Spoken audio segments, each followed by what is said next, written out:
Hey, an APR sees me. Cool. So, hello, Internet. It is 2:11 p.m. on Monday, September 21st, 2020. I'm Mark Amsray, DJ Amstrack, and I'm holding court here on the throne of games. On Friday, I finished Shadowrun Returns, so today I'm starting Shadowrun Dragonfall. I'm not really sure if anything connects the two games narratively outside of, just being set in the same setting, the same Shadowrun universe.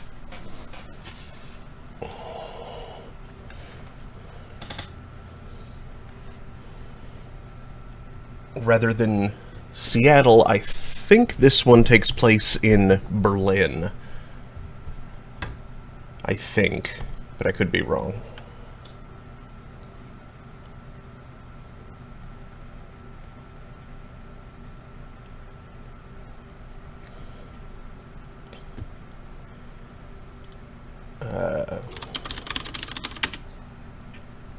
Okay, good. Forgot to test the bridge sooner. So let's go ahead and begin.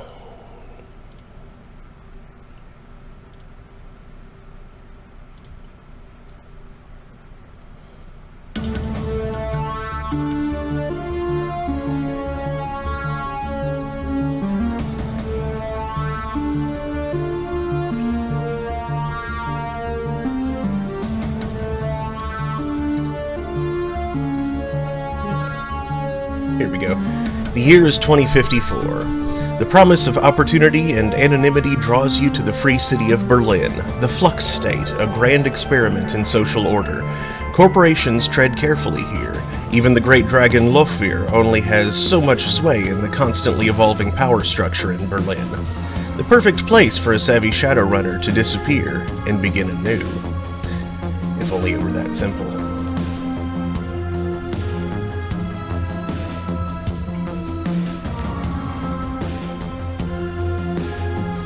Is fine.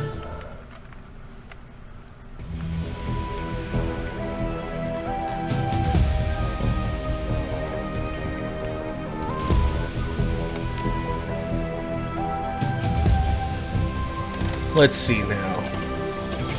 Do I want to make Pantapuck again? Or do I want to do something else?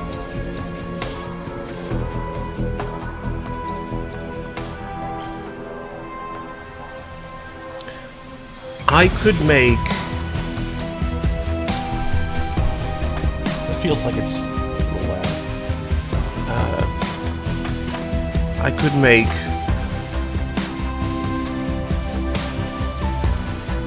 a Shadowrun version of VL. That could be fun. Sure, let's do that.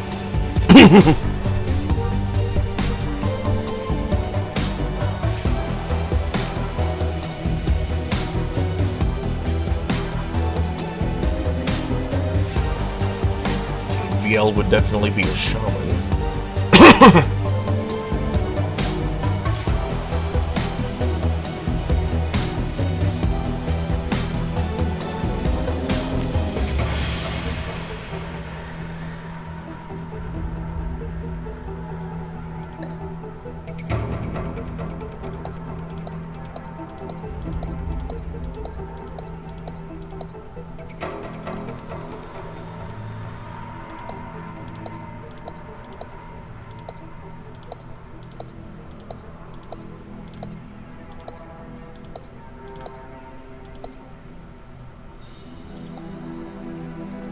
Okay, that's the closest one to what VL looked like. If I can also get a big bushy beard. Yeah, like that.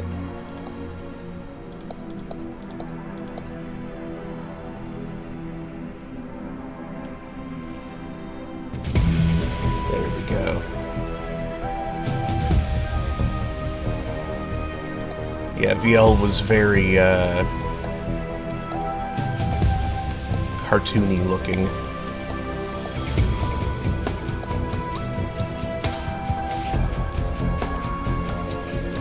I envisioned him as, just this large, round guy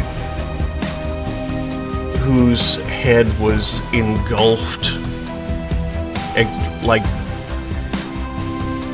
yeah, his head was basically just completely engulfed in this mass of curly black hair, which, for some reason, his eyes were visible through. Like, you could see his eyes, and it, like, if he was eating, you could, the hair would part for his mouth, but otherwise just eyes in a sea of hair.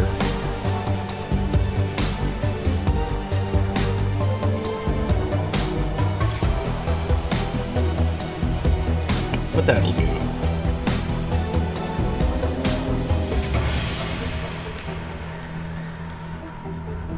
Yes, yes.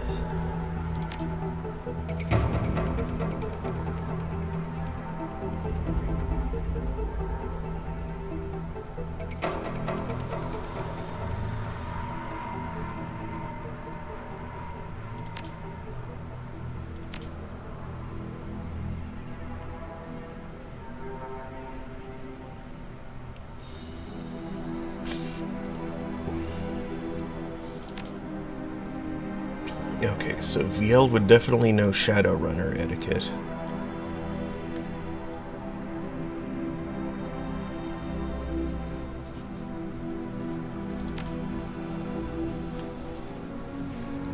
What else would he know?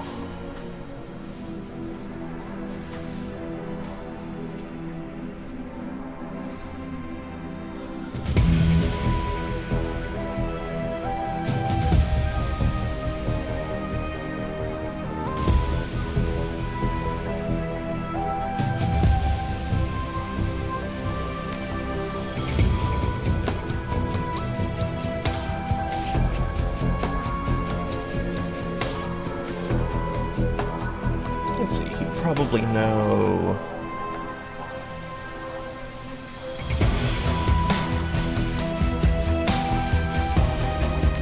Street.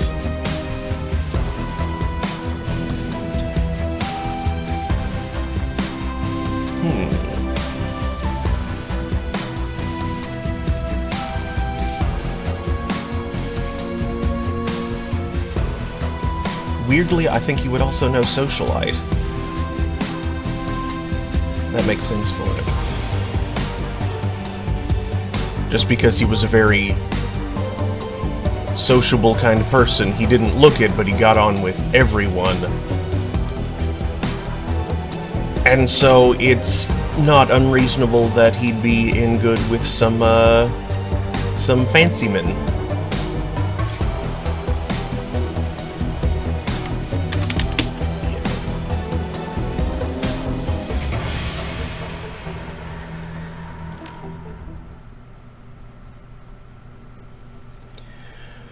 Life was good. Easy jobs, regular pay, a reliable crew. But things went south and you had to drop off the grid, put a bullet in the past and start fresh somewhere new.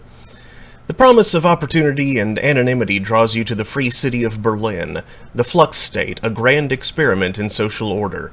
Corporations tread carefully here. Even the great dragon Lofweir only has so much sway in the constantly evolving power structure of Berlin.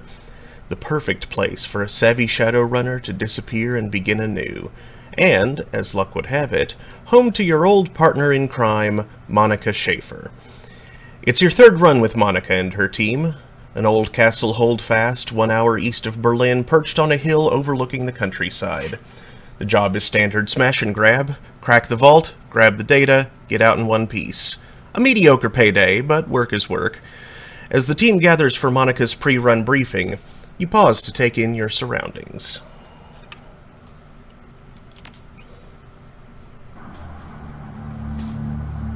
The Harfeld Manor, 2054, 1 hour east of Berlin. The estate grounds are silent save for the faint whistling of the wind.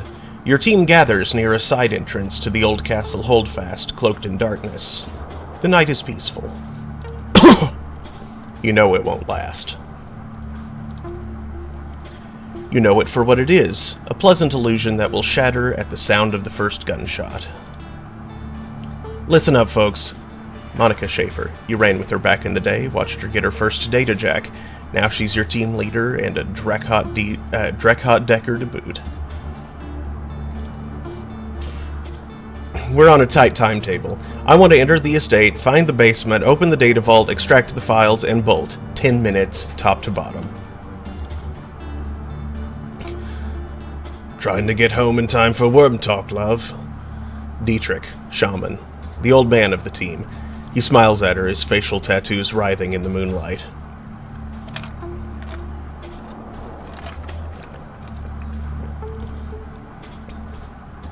Monica's eyes twinkle with mischief. Maybe. How many times have I told you? You can't trust anything that comes out of a dragon's mouth. That trid trash will rot your brain. She grins. It's educational. Besides, this should be a milk run. Security is supposed to be light, a few automatic weapons, no armor.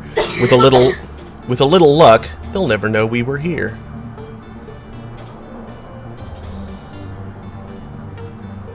I'll watch your back all the same. Monica's smile returns, more wistful this time. The moonlight catches her face at a strange angle. Just like old times, AVL. Milk run or not, we should be careful. Glory, razor-clawed street samurai. Her voice is cold and neutral, her expression placid. They may only be private security, but their bullets don't know that. I can patch you up if I have to, but I'd rather not have to. You people need to relax. We're professionals, remember? Monica raises her arm and speaks into her wrist-mounted comlink. A darkened face shimmers on the view screen. Iger, are you in position? The comlink crackles, and the response comes back low and soft. Softer than you'd expect from a troll. Affirmative. The alarm lines have been cut, and I have a clear line of fire on the estate's service entrance. When you exit the building, the path will be clear. Excellent. Thank you, Iger. Just doing my job. Iger out. The comlink goes dark. Monica winks at you as she drops her arm. See? We're professionals. Alright, people. Enough chatter. Our client wants the data from the vault, so we get him the data from the vault. Quick, quiet, and quick. You said quick twice. She grins. Worm talk is on tonight. Glory raises an eyebrow. Slightly. I told you. It's educational. Get your stuff and we'll head in.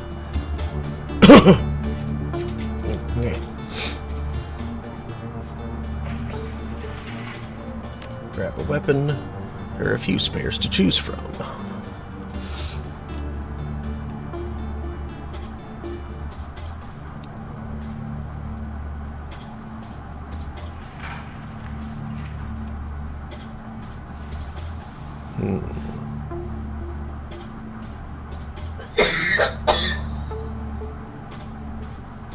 I think I'll take the SMG this time.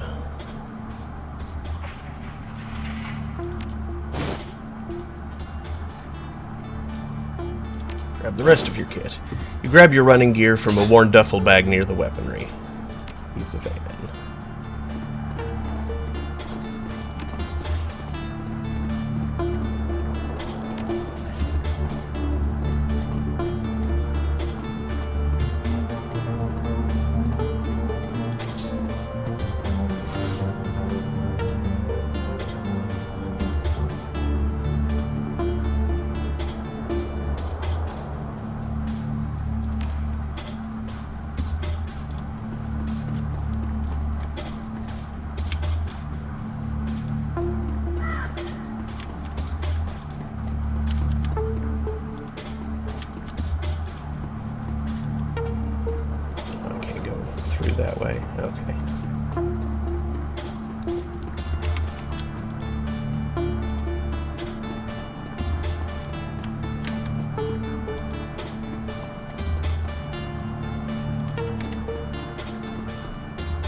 Private museum. The owner of this estate must have money to burn.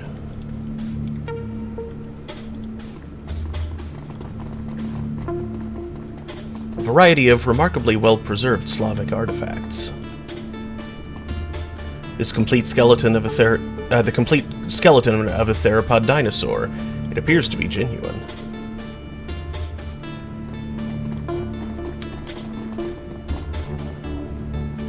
The vase in this case looks both very old and very valuable. A fine scrollwork of lapis and gold leaf decorates its exterior, and the interior shimmers with the organic beauty of abalone shell. Your fixer could probably move this thing in a heartbeat. You can't help but notice the glass encasing it looks awfully flimsy. Maybe I'll come back for you later. The cask in this display is decorated with inlaid panels of ivory scrimshaw.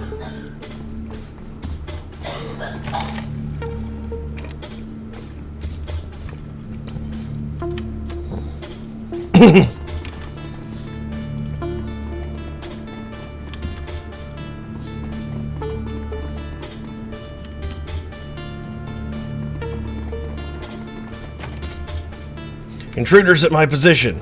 Damn.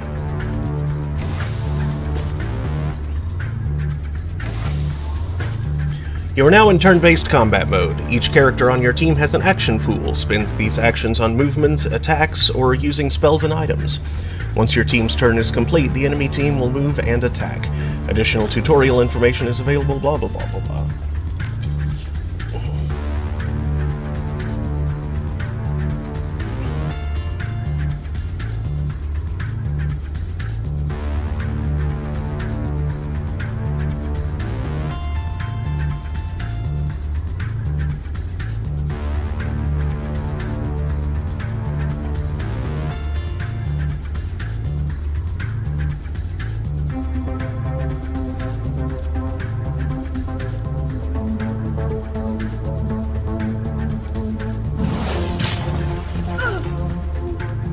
Nice.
What the hell? Oh.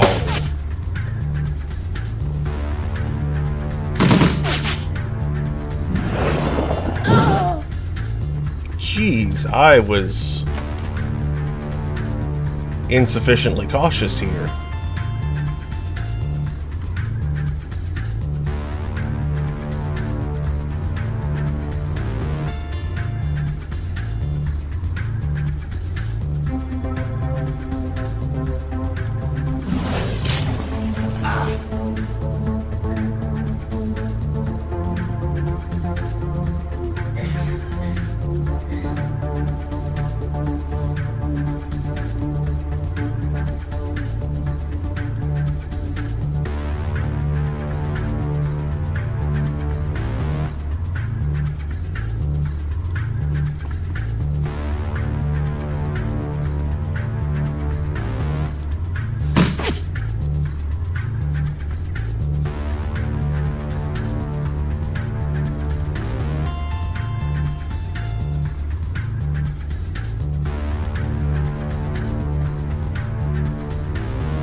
Weapon unlocked. Shoot straight.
Jeez.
before I proceed that way,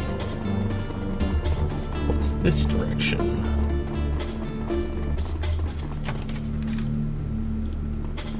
Terminal.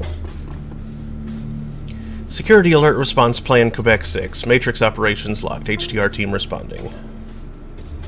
Hey Monica, you think that you can crack this? Step aside. Oh, and VL, I've got to ask.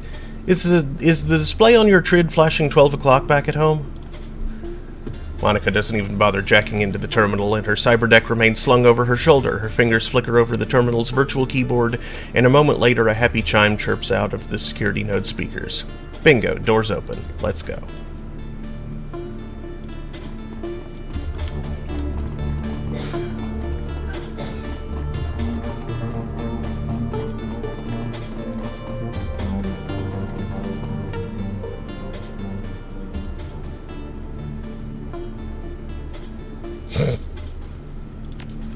Oh, fine.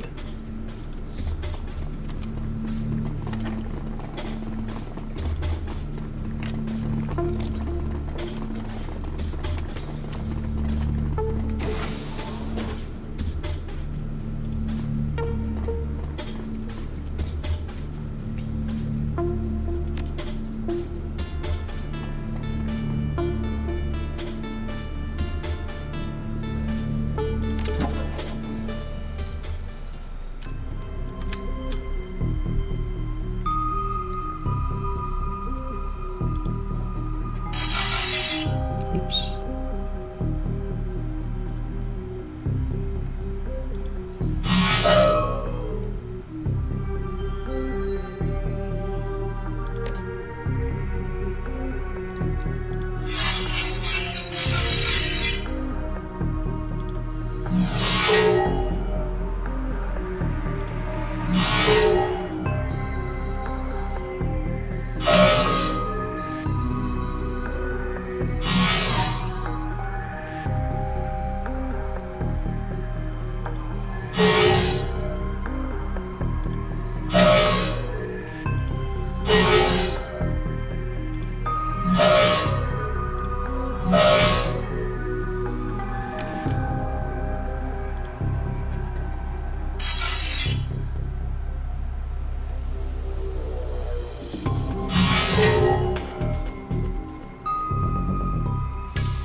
Antiquities delivery schedule.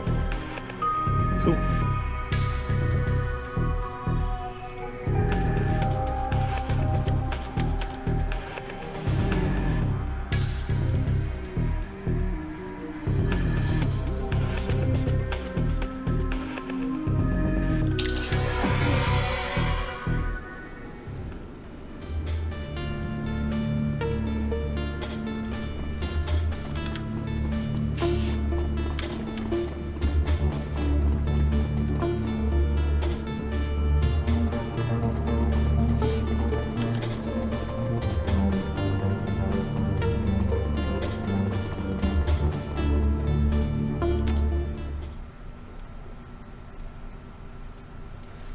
So far, so good. If your skirmish with security set off any alarms, you don't hear them.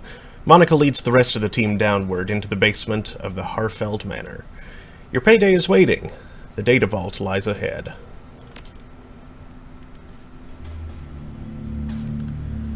That's a big freaking vault, Liebchen. He should be German, but that's not the voice I fell into. That's a big freaking vault, Liebchen. That didn't sound German. Bigger than on the schematic. The schematic didn't have a date. Our client may have old intel. Still, our instructions were clear. The data we're looking for should be just on the other side of this door. Monica combs a hand through her hair, parting it to reveal the black plastic sheath of her data jack. A quick jaunt into the Matrix, a little digital hand-waving, and I'll have this thing wide open. Be right back. A burst of static crackles through the tiny speaker on Monica's comlink. Iger, still in position outside the estate. Hold on, Monica. Who's in charge while you're jacked in? Monica rolls her eyes. Dietrich fixes his stare intently on the vault door. Glory looks cold and distant, just as she always does. We've been through this before, Iger. You're not in the KSK anymore, and that chain of command nonsense doesn't fly in the shadows. We don't need rules and regulations to guide us, the same principles that apply to the Flux State. Please, spare me the lecture. Your politics have nothing to do with this. Best get used to it, Iger love. Look, it's a simple question. Years of experience tell me that it needs an answer.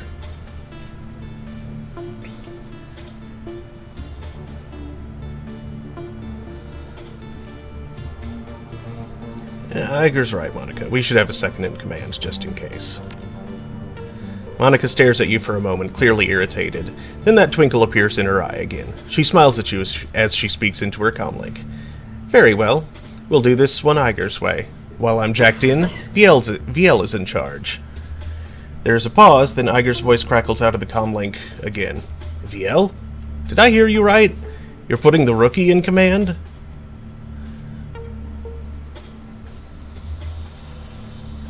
I'm no rookie, Iger, and you know it. Monica cuts in, still smiling. You heard what I said, Iger. This is ridiculous. I know that this is a joke to you, Monica, but I'm telling you.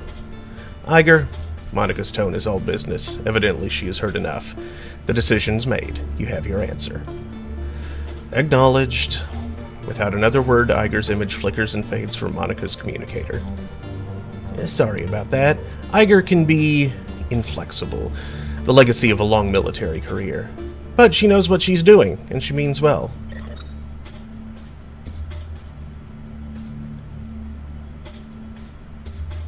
No sweat. I'll buy her a beer and talk it out after the run. Good man. Iger's skills and experience are invaluable to this team. It would be good to have her on your side. Okay, enough chatter. Let's get this done. Monica turns towards the door, fingers poised on the controls of her cyberdeck, then glances back at you with a grin. See you on the other side. Then she punches it, projecting her consciousness into cyberspace, her fingers harmonizing in the smooth rhythmic staccato that only an expert decker can achieve.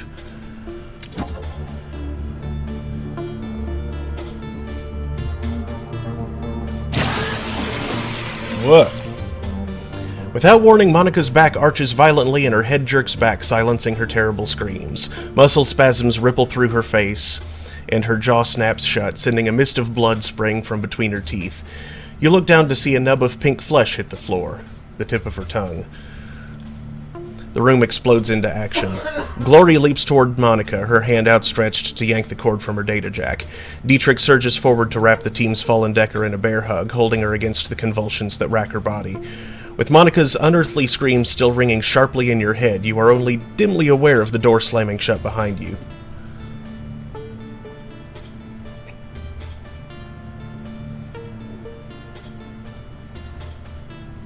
Help Dietrich hold Monica down. As Dietrich holds Monica's thrashing body, you grab her head in both hands and hold it steady.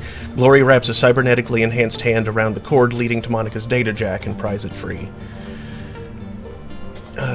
The commingled scents of charred meat and ozone fill the air. You've seen the effects of biofeedback before, but nothing like this. Suddenly, Monica's eyes flutter open. Muscle tremors continue to distort her face, and blood oozes between her lips. You see the muscles in her jaw tensing and the look of concentration in her eyes. She's struggling to speak. Just stay with us, Monica, okay? We're going to get you out of here. Save your breath. Glory's voice is strained.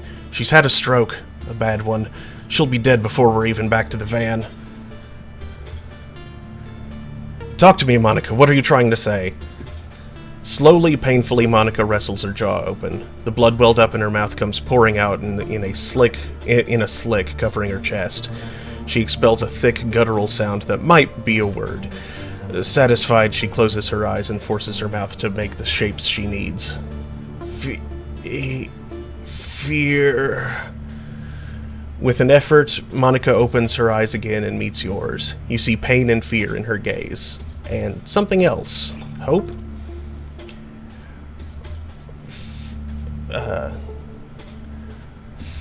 Feuerschwinge. A sudden spasm jerks Monica's head back again. She grunts, then her chin drops to her chest and her head lolls to one side.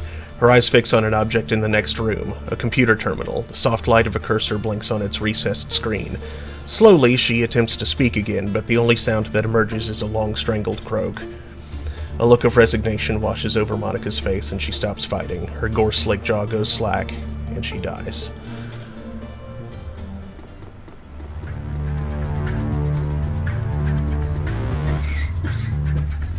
Monica, no! No, this can't be happening. This isn't happening. We've got hostiles. This clearly isn't a data vault. We need to get out of here. Fast.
Why are you missing?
MCPOS Building Maintenance Software version 1.01 Command Line Interface Internal Memory Checksum Invalid VL. The terminal's printing your name out over and over again, VL. You'd better get over here. Weird.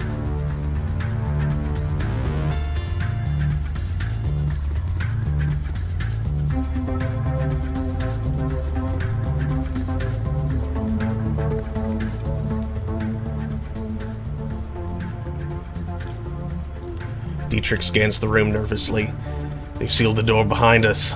We've got to find another way out of here. What are you doing?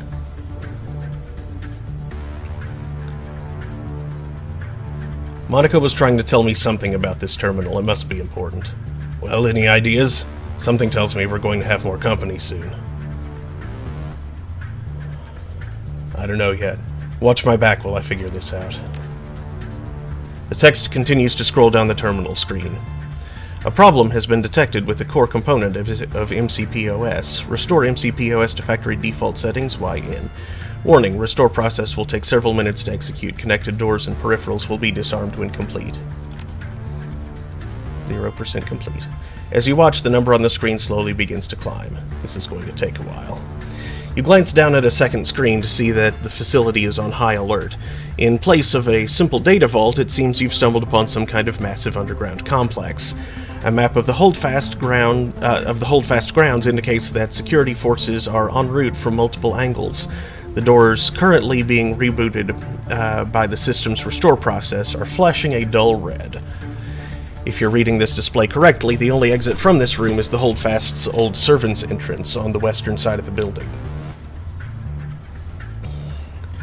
At that moment, Iger's image winks onto your comm link with a crackling sound. The image is grainy, flickering in and out.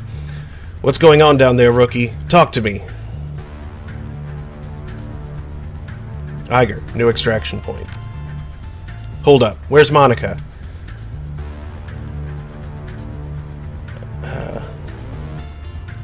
Down. We'll be exiting via an old servant's entrance to the west of the main grounds. I need you to keep that exit clear. Iger's silence is thick, but when she finally responds, her tone is professional. Roger that. She cuts out without another word. Glory turns to face you, her movements smooth and robotic. Her voice comes out in a frosty monotone. What's the play, VL?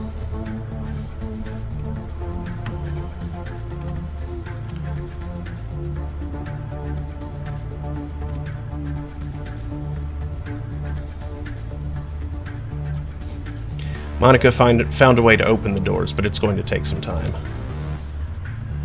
Dietrich's pained expression lightens a bit. Of course she did.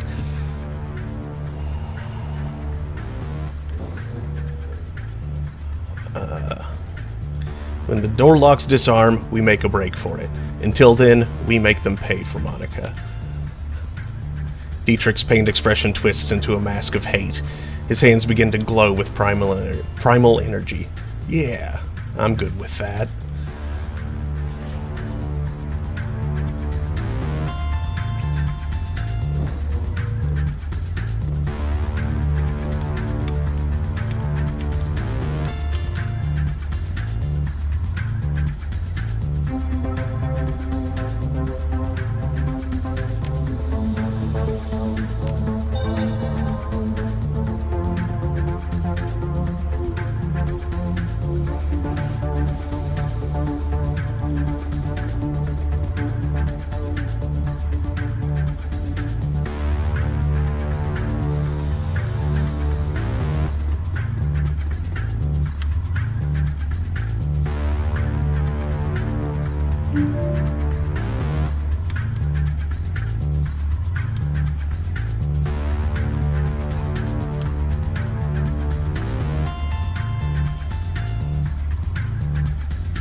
All sides.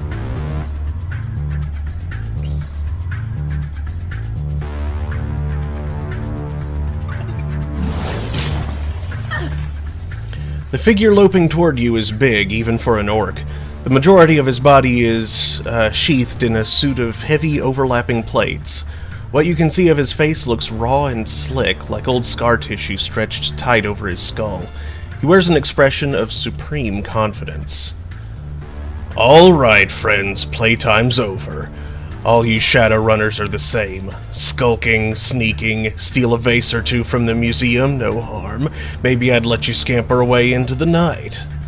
But now it's too late for that sort of generosity. Visitors aren't welcome down here. The gaping maw of the minigun jerks upward, an impatient gesture loaded with malice. Drop your weapons and surrender. That's military-grade armor he's wearing, VL. Hardened against small arms fire. We'll have a tough time getting through it. I'm less concerned about the armor than I am about that minigun. Those things can tear a man in half.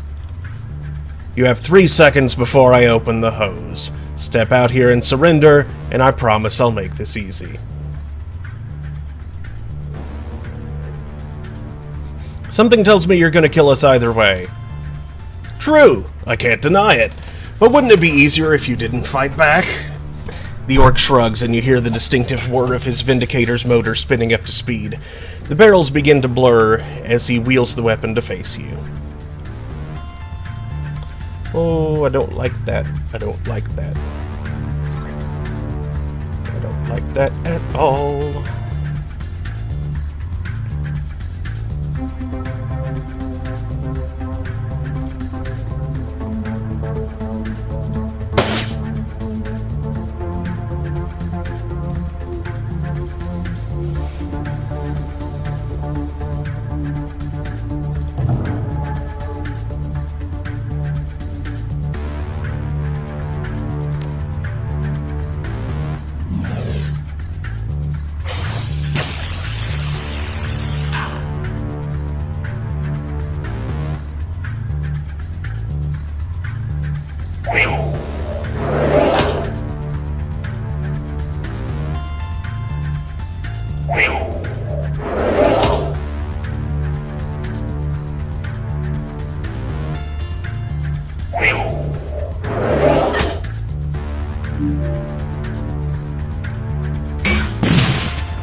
Well, at least they can fight each other for a while, that's fine.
The door unlocks with a loud click. Your escape route is clear.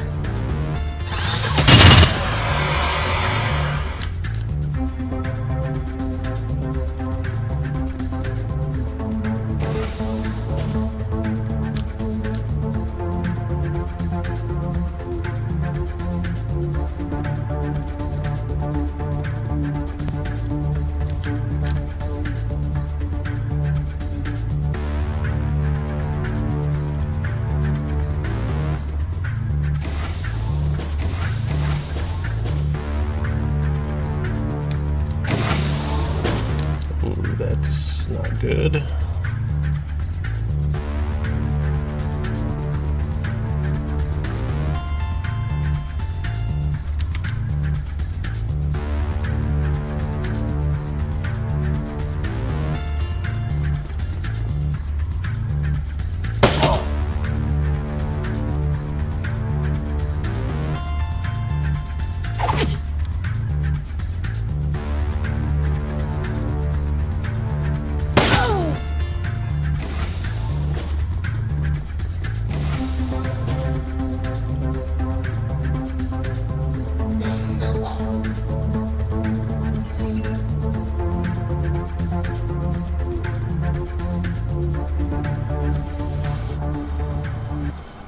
Iger rises from her corpse-strewn perch at your approach.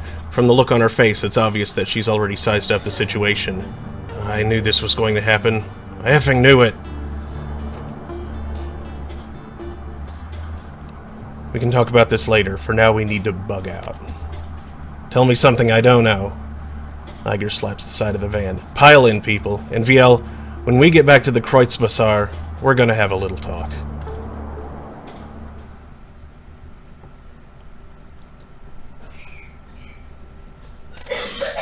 Kreuzberg, home to nearly 500,000 people and, until very recently, Monica Schaefer. Once a melting pot of cultural diversity, it's now a chaotic mess of wealth and poverty, crime and commerce, anarchy and control. It's also home to your own little slice of Berlin, a neighborhood that locals call the Kreuzbazaar, a safe port in the eye of a storm. The ride back to the Kreuzbazaar is quiet. No one is in a talking mood. As the van veers past potholes and garbage piles, the glare of streetlights and neon signs plays across your window, painting the world in a kaleidoscope of garish colors. Soon, the van rounds a corner and skids to a halt in a narrow, crumbling alley. This is as far as Berlin's chaotic streets will take you. Your team wordlessly debarks the vehicle and climbs down into a disused section of the U-Bahn tunnel system. A well-kept secret providing your team safe passage into the Kreuzbazaar. Your safe house waits on the other side. I need more drink. I'll be right back.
Let's get inside. Can't have it fast enough, love. The sooner we get in, the sooner I can get drunk.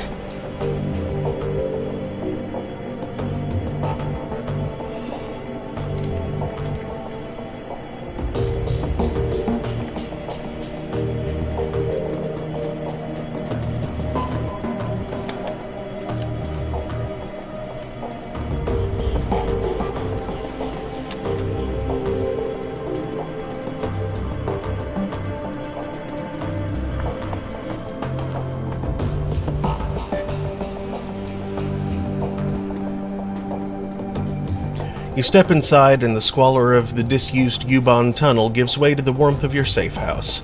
A man waits inside, silhouetted against the dim fluorescent lighting.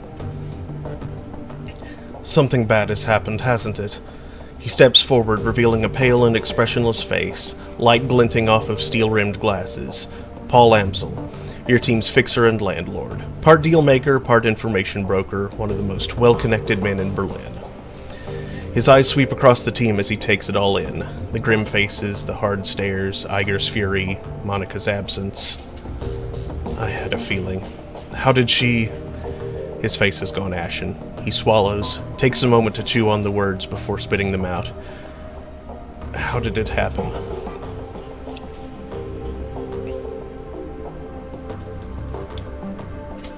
Something in the vault security system got her while she was jacked in. It was over in an instant. I've seen Monica hit black IC before.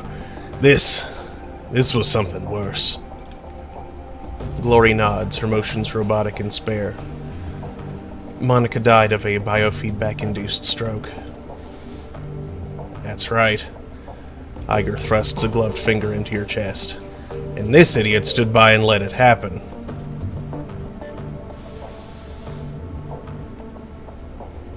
Let it happen? She jacked in, she screamed, and she seized. By the time we saw she was in trouble, it was already too late. Yeah, because you never bothered learning what to look for. Muscle contractions and microtremors are good indicators of a Decker in distress. I'm assuming you didn't have anyone keeping an eye out for those. No, if you had, my friend wouldn't be lying dead in a basement. Oh, shove off, Iger. We were all on the lookout for physical security, VL included. Throwing him under the bus isn't going to help anything. Under a bus is exactly where he belongs. Iger turns to face Dietrich. She towers over him, but he stands his ground. I respect you, Dietrich. You know that. But you don't have my training. None of you have. Monica was good. She was the best, right?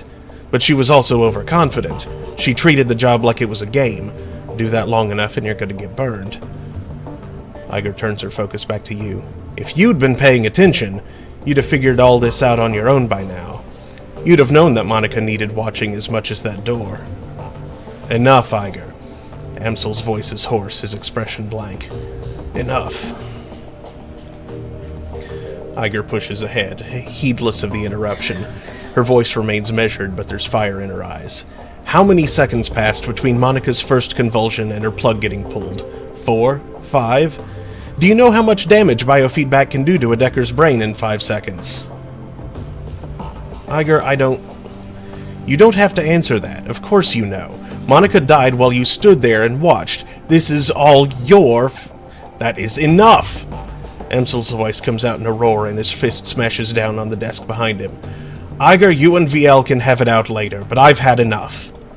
We need to talk action. Our client sent you into something much bigger than he'd led us to believe. I want to know why. Right there with you. This was supposed to be a milk run. Payback isn't the only reason why we need to find him. We saw something back there. Something that we weren't supposed to see. It's fair to assume that we're all still in danger. He pauses, rubs his temples. Agreed. And to neutralize that danger, we need to know who we are dealing with.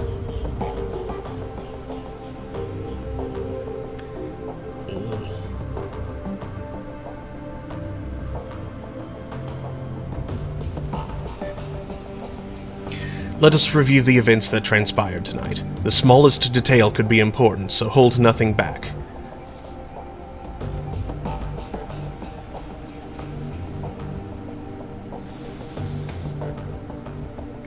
Monica lived long enough to say a name. Feuerschwinge. She fought hard to tell us. It must be important. Amsel seems taken aback.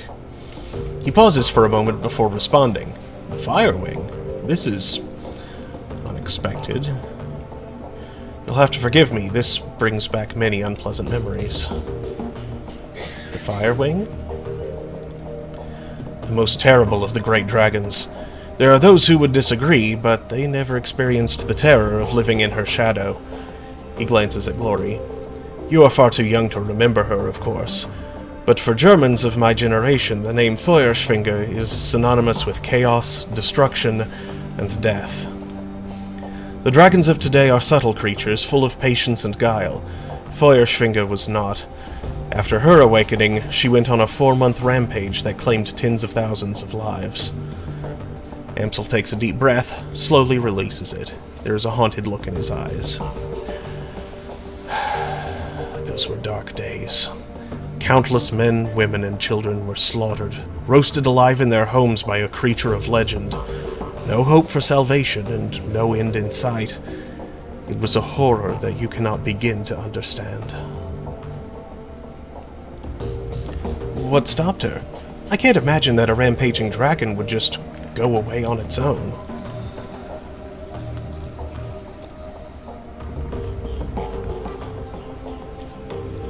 Eventually, the Fire Wing was brought down by a man named Dr. Adrian Vauclair.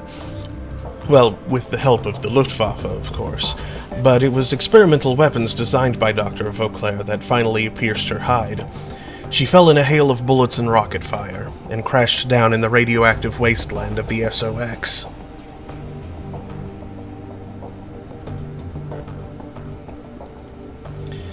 The event was called the Dragonfall. Safe at last from the dragon's wrath, Germany celebrated Vauclair as a hero, our own Siegfried, a modern-day dragon slayer. My own family practically worshipped the man. If the Dragonfall was as important an event as you make it out to be, I'm surprised that I've never heard of it. Those early years of the Awakening were traumatic, Iger. Not just on a national level, but on a global scale. New species of awakened animals were being discovered daily. Within 2 years of the Dragonfall, the active use of magic had returned to the world, a new source of terror for a bewildered public. And in 2021, the sudden emergence of orcs and trolls gave rise to yet another wave of global panic. In light of such turmoil, is it any surprise that Dr. Vauclair and the Fire Wing were forgotten? Dragons were yesterday's news. Again, all of this happened decades ago. To the best of my knowledge, the story of Feuerschwinge is a bit of historical trivia, and nothing more. Alright, so Monica spent her dying breath trying to tell us about a long-dead dragon. Iger sweeps her eyes across the group, searching for a glimmer of insight. Finally, she gives up. Any ideas as to why?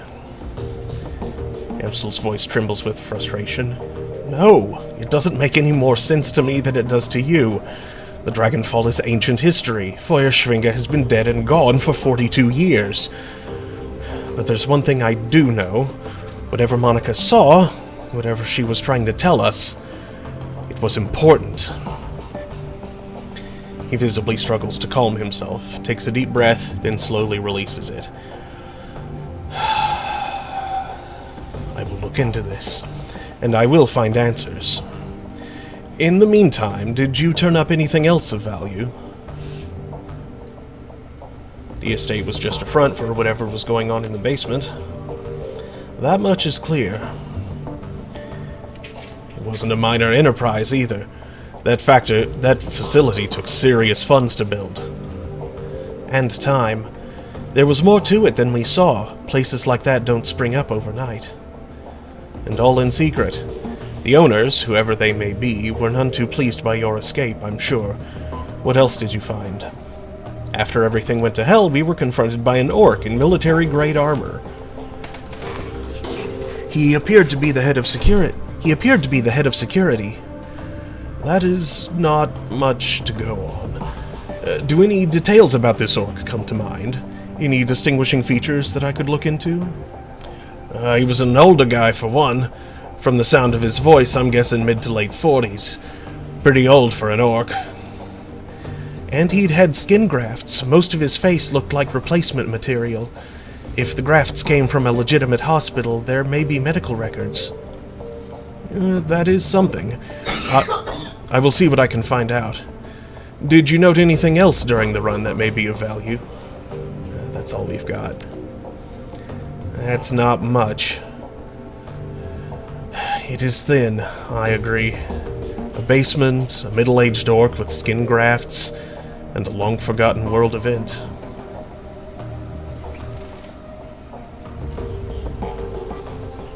Wait, we're still missing something.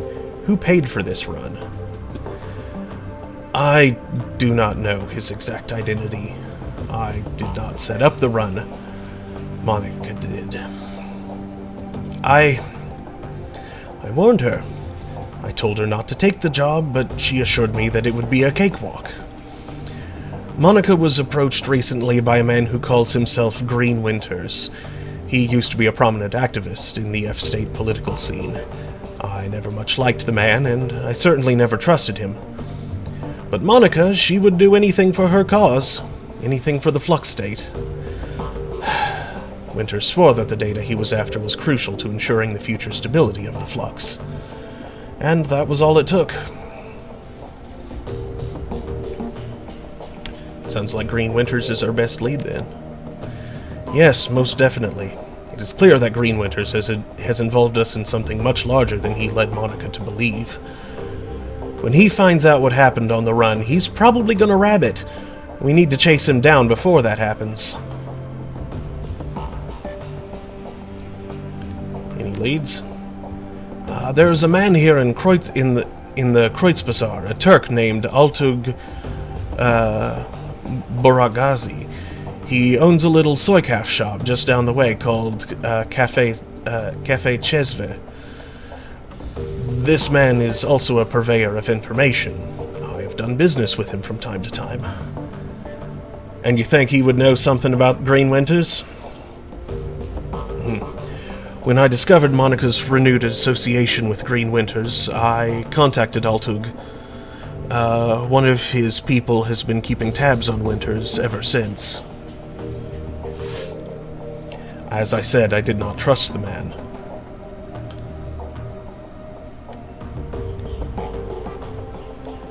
For good reason, it would seem.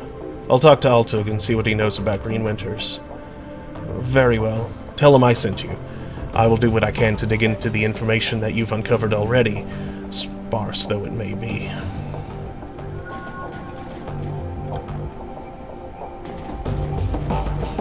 There's a dog named Dante.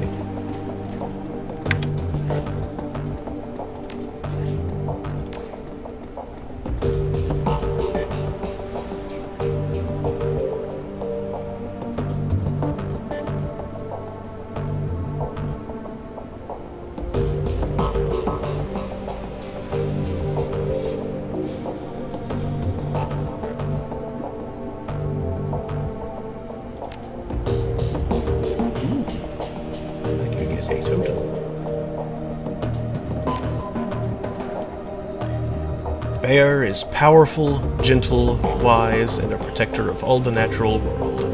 The power of Bear heals all friends within 3 of the damage from the most recent attack. Ooh, that's nice. Cat. Cat is secretive, sly, and stealthy, and very hard to trap.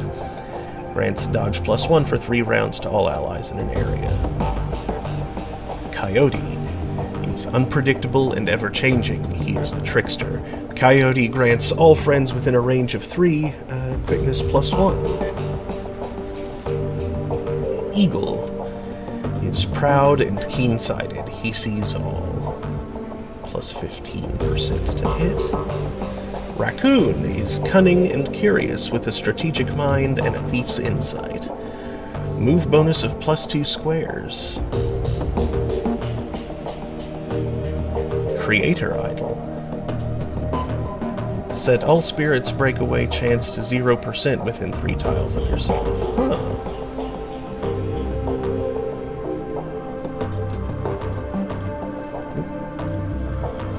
Dragon Slayer Idol.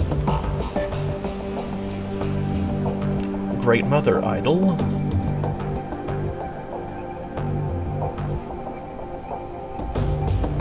Wild Huntsman Idol.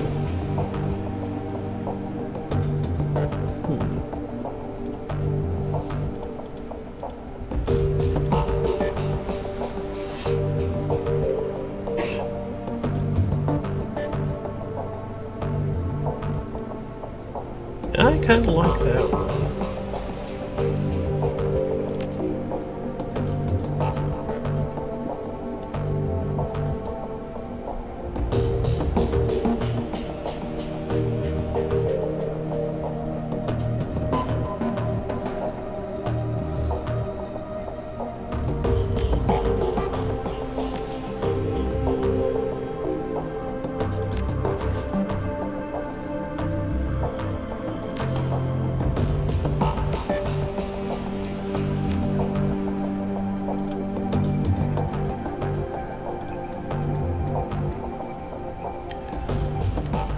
Viel. No, not yet. Then please continue working. We need to find that man. I know, what do gears have to do with anything? Dietrich turns his head at your approach. His aging face is traced with a network of faint scars, the legacy of too many fights over too many years. While he still retains a degree of strength and vigor, it's obvious that the shaman you see today is a shadow of his former self. Despite all of this, there is still an aura of power surrounding the man. He raises his bottle, offering it to you. Viel, welcome. I've got a bottle of schnapps here. I've got a bottle of schnapps that needs sharing, and we've got a fallen comrade to drink to.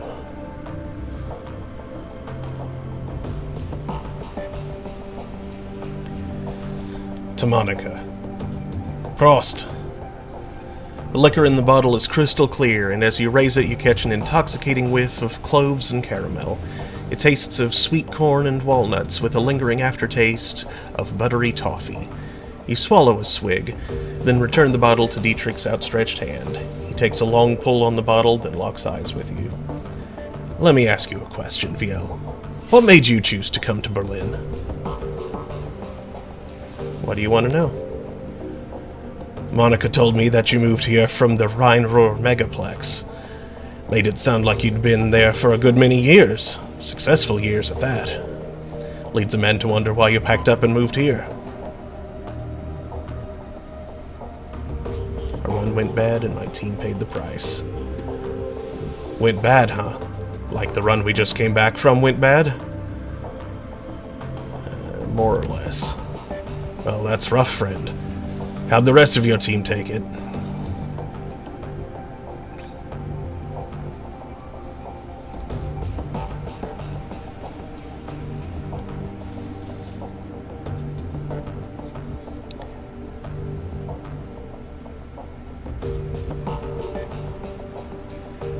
Trekheads blamed me for the death. The fool disobeyed orders and got killed, but somehow they decided it was my fault.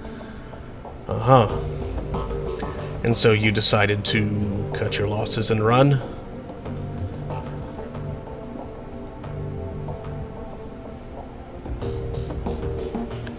There was a bit more to it than that, but yeah. So you came back to Berlin, and to Monica. Dietrich raises his bottle again, then closes his eyes and takes a long drink. After the moment has passed, he returns his attention to you. It all comes back to our girl, doesn't it? So let me ask you, just what was your relationship with Monica anyway? I know that you two knew each other way back, but she was pretty coy about these things. What do you want to know? Monica was my friend. I cared about her. I don't know, I guess that I just wanted to get to know her better. There were some areas of her life that have always been a mystery, and if you could shed any light on them, I'd be appreciative. I knew Monica well enough to know what you mean. She did have a mysterious way about her. So what was the deal between the two of you? Don't leave me in suspense. We were friends. Right there with you, and privileged to say so. She was one of the best women I've ever known. Anyway, I've taken enough of your time, and the bottle's almost empty. Thanks for taking the time to talk. For what it's worth, I'm happy you're here with us. Dietrich takes a final pull on the bottle, then tips it forward, pouring the rest on the ground. Rest in peace, Monica. We'll miss you, girl.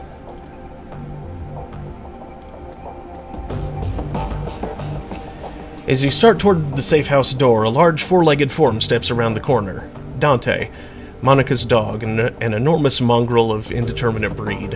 A low whimper emerges as he enters the room, head hanging low. Oh shit, Dante. Dietrich shakes his head. Don't worry, boy. We'll look after you. At the sight of Monica's dog, Amsel's eyes well up. He inhales but can't quite catch his breath. He started whimpering about an hour ago. Turned into a full-blown howl. Wouldn't stop. Kept... That's when I realized something bad had happened. Looking down into those huge brown eyes, you see intelligence and sadness. He lets out a small whine and rubs his head against you. Scratch Dante behind the ears. Dante leans into you and looks up mournfully, pressing his ribs against your leg. I guess the dog is going with you, VL. That's actually kind of perfect. Amsel takes a ragged breath and releases it. Then a slow, melancholy smile plays across his face. Well, perhaps a part of Monica lives on in Dante. Return to the safe house when you're finished with Altug, mein Freund. With a little luck, he can help us locate Green Winters, and we can get to the bottom of this. He stares at the floor. And now, I think we should all take a moment. For Monica.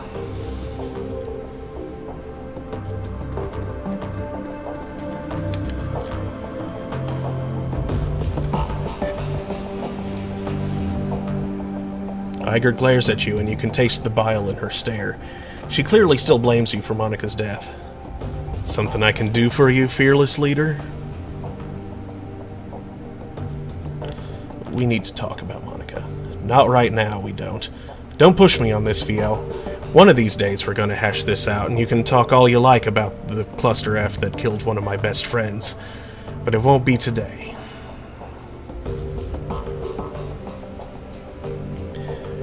Alright, Iger. I get the hint. I'll give you your space. Good call.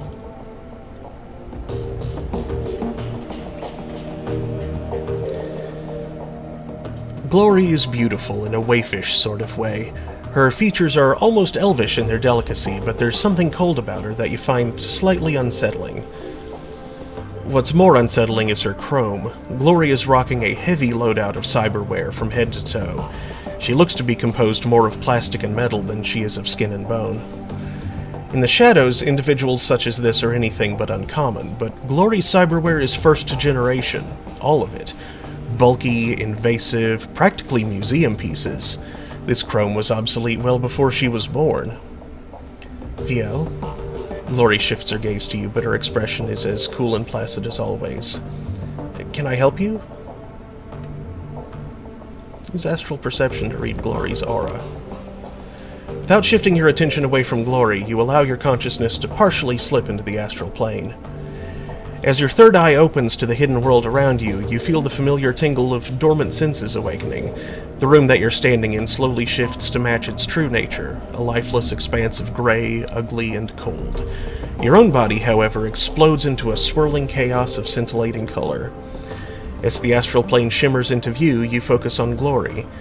You can still see her with your corporeal vision, her delicate frame, the bulky cyberware that breaks her silhouette, the faraway look in her eyes. But laid over the top of her physical body, there is a slight shimmer, her aura, damaged though it may be. The chrome that Glory is sporting has really done a number on her. Whatever she may have been before she went under the knife, her aura is now reminiscent of the room she's standing in, a cold, dead thing, mockingly sculpted into a facsimile of life. Somewhere within that mutilated aura, a shred of humanity awaits, but finding it isn't going to be easy. Suddenly, Glory's body language changes, the look on her face somewhere between suspicion and alarm. I got something in my teeth? You're staring. With an aura this shredded by cyberware and surgery, it's going to take a minute to gather any useful information.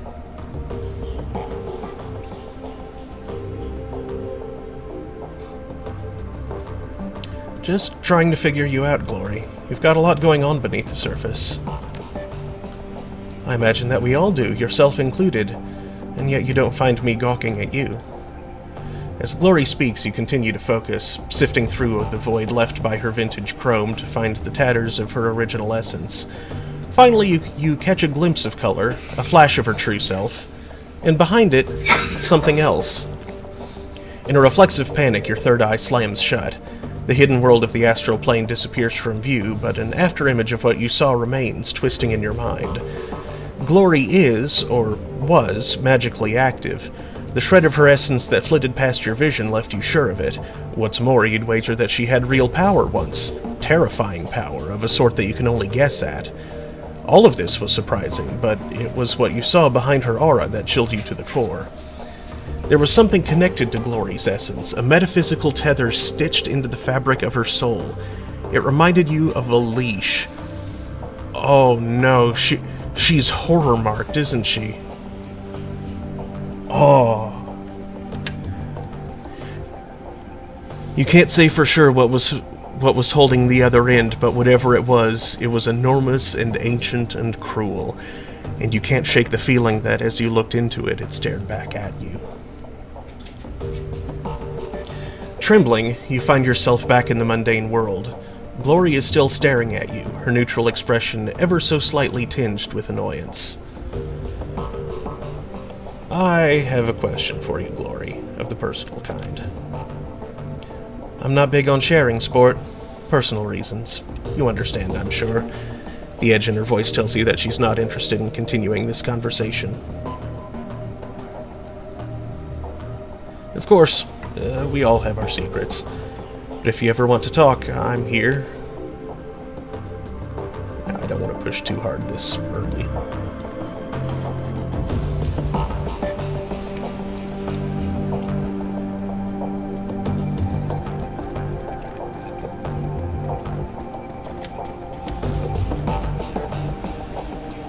Yeah, that's the stash.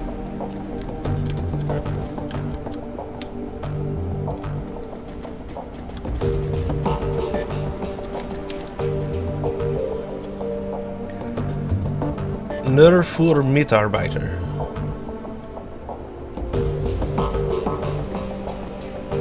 Something for work.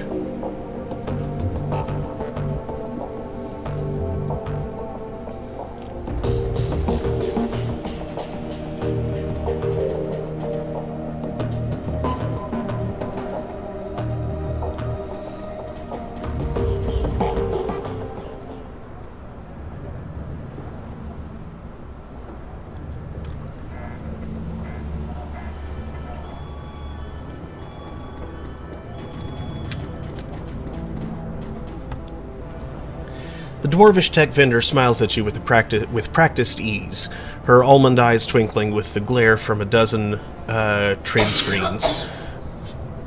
She speaks in a clipped, heavily accented German. Oh boy, time for me to fail at German again. Welcome to the Data Haven. Can I help you with something? Yeah, just browsing, don't mind me.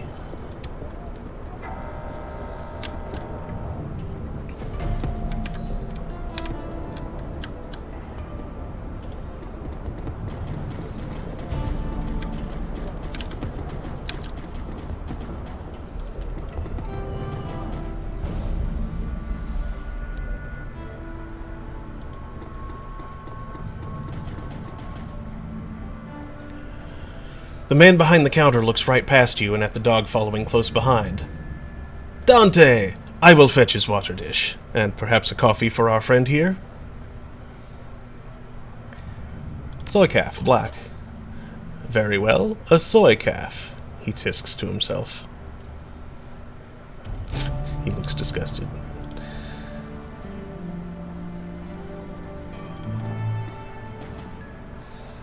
Hello, my friend. The voice that comes from the man in the chair is as enormous as its owner, a deep, booming roar dripping with unrestrained mirth. A fine day for a soy calf, yes? Yes, it certainly is from the back of the store, the voice of the shopkeep cuts you off. Don't mind the fool in the chair. He roars like a traumatized walrus, stewing all day in his own sweat. The man behind the bar glares at Goldschmidt, his upper lip curled in disgust. I tolerate him only because he takes his soy calf by the bucket. Goldschmidt responds with a raucous belly laugh. Apparently he finds the shopkeeper's insults to be hilarious. Aha, Altug, mein Freund. You are as quick-witted and sharp-tongued as ever. I bow to you. If you wouldn't mind... To bow to me, you would first have to vacate your chair. The shopkeep claps his hands together, clasping them in front of his chest. I shall summon a team of determined young men and an ox to assist with the task. With luck, you will be on your feet by nightfall. Goldschmidt smiles up at you, his small eyes glittering. Enough of this senseless bickering. You have approached me for a reason, yes? Tell me, what can Jan Goldschmidt do for you?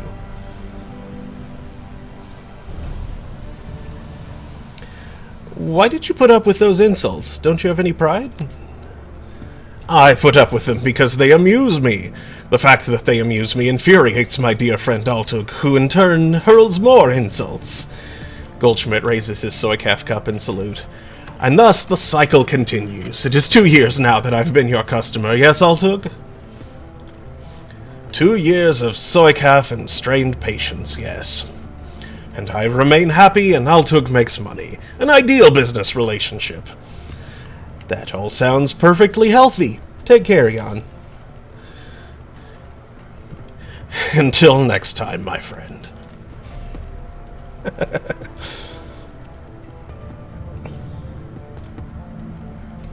The special today is a caramel Soycaf.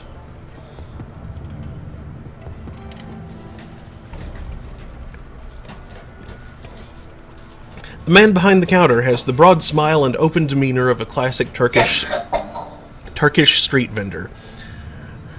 Welcome, honored Efendim. Welcome. And how can Buragazi serve you today?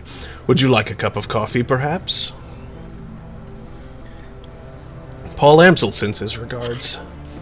When he hears Amsel's name, the Turk's voice lowers and his accent becomes less exaggerated. His eyes take on a knowing look. Ah, very good. Please express to Herr Amsel my appreciation of his patronage. If he needs any more catering jobs seen to in the future, I am always happy to provide.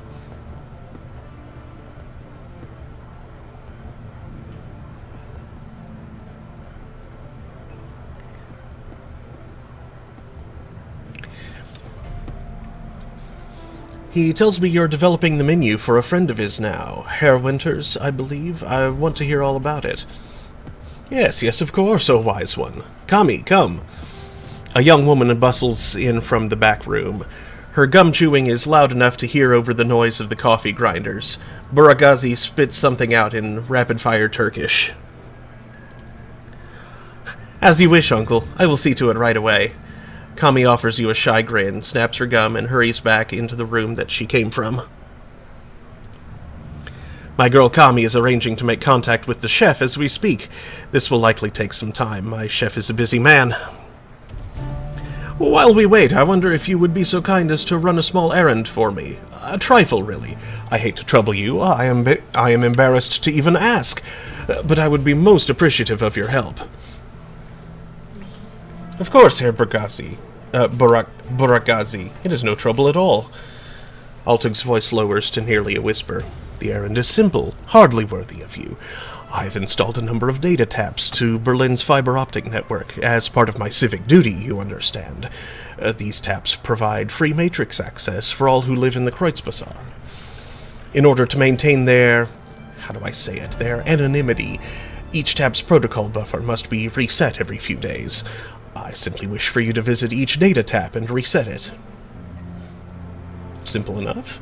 Yes, it is a simple job. Time-consuming and a bit tedious, perhaps, but simple. Just reset the taps and come back when you're finished. There should be 3 of them, scattered around this neighborhood.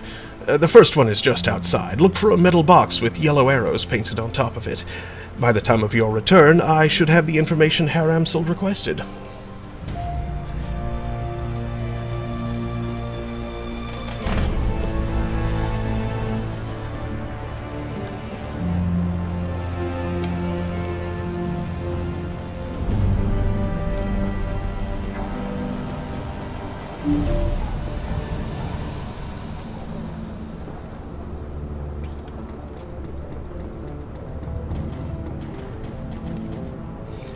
A pair of round eyes peer up at you from under the hood of a grime-smeared winter coat. You recognize him as David, one of the Kreuzbazar's street kids. If you had to guess, you'd place him in his mid-teens, though it's difficult to tell beneath the grime and acne marring his face. You've seen him following Monica around between runs, chasing her heels like a lost puppy. She always seems to have a soft spot for the kid. Oh, hoi, Viel. Have you seen Monica around? I've been looking all over for her. I'm afraid I have some bad news for you, kid. The kid blinks, a blank expression on his face. She's dead, isn't she?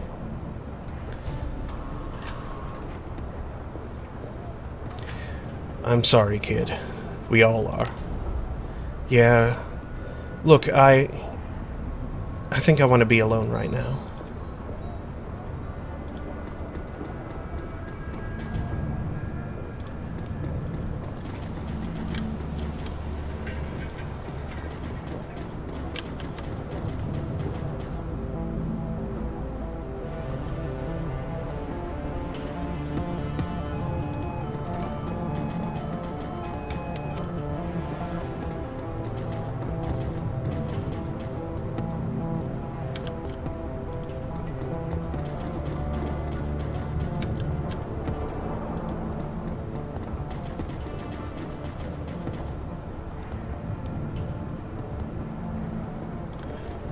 Gunari Metbach. The Romani Patriarch is an impressive figure, an enormous man in his late 60s, burly and broad-chested despite his age. His voice is deep and resonant, and his breath is heavy with the stench of pipe tobacco. Tavenbach Stale, Orc. You're here to conduct some business? If so, I welcome you to Metbach Arms and Ammunition. If not, keep right on walking.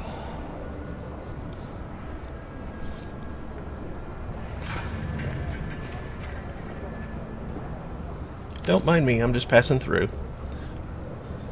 Metbach's face hardens. After a brief pause, he gives you a curt nod. Very well, Gajo. But if you come round again, you come with money and you come to buy, understand? He makes a shooting motion with his hand, waving you away. Move along now. Jadevlesa.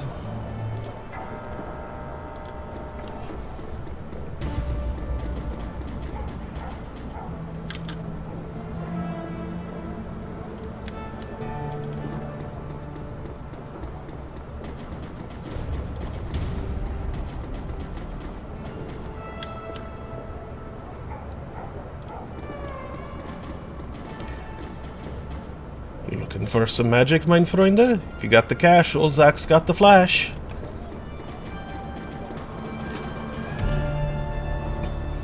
This elf has clearly seen better days. His skin is weathered and emaciated, as though it has been stretched too tightly over his frame.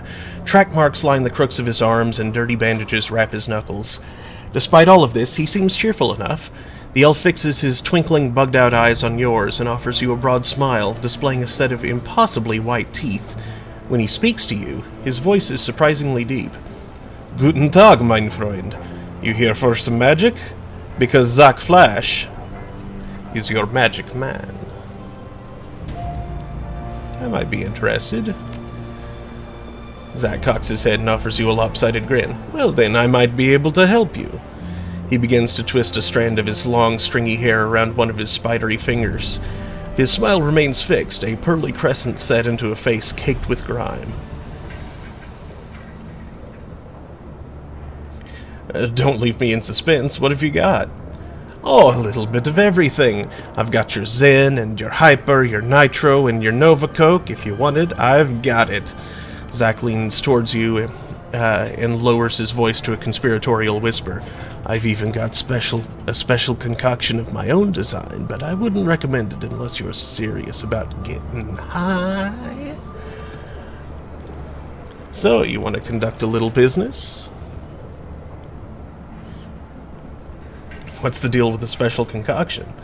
Flash's grin broadens even further. His mouth is disturbingly large, and there's something menacing about the sight of those two white teeth. This is the real deal, chummer, a proprietary blend, designed and delivered by yours truly. Pharmaceutical-grade kamikaze cut with genuine spirit residue from the tier, and then mixed with my secret blend of herbs and spices. He produces a small packet, filled with iridescent purple granules from the pocket of his dirty jeans. You want to get high? Buy some Nova Coke and throw yourself a party. But if you want to soar, you get yourself some Flash.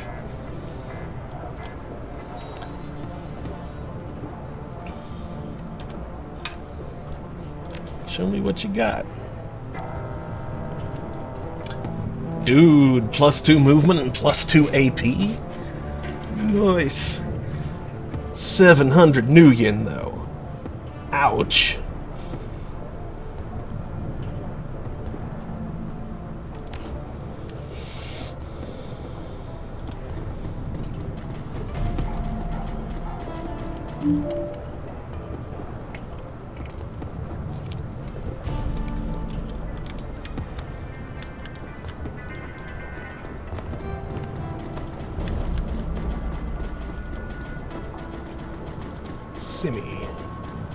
Simmer. Warming herself in the dim light of a dying street lamp is a waif of a girl who looks far too worn for her years. The Mother Superior, she says there will be 7 for me to care for. I need to see to them. You're high as a kite, aren't you? We could fly kites. We could fly kites. I should ask the Mother Superior. She says I'm to be governess to the children. You notice a chipjack poking out beneath the young woman's unruly hair. The vacant look in her eyes marks her as a likely BTL junkie, lost between reality and any number of better-than-life virtual constructs. I need money to get back to them.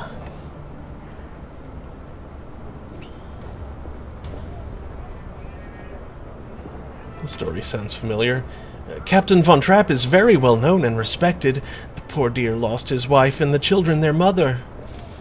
A child should not be without a mother, and a mother should not be without a child. Have you seen the captain? Do you know Monica? Monica?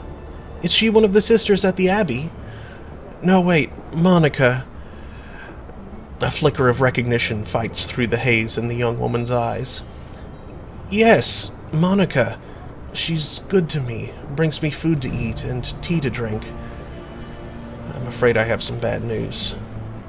Despite the woman's persistent delirium,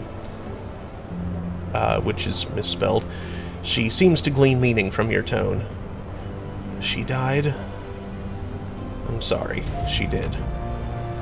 The girl grips her head with claw-like hands, tugging at her hair as if she might pull her brain out through her skull.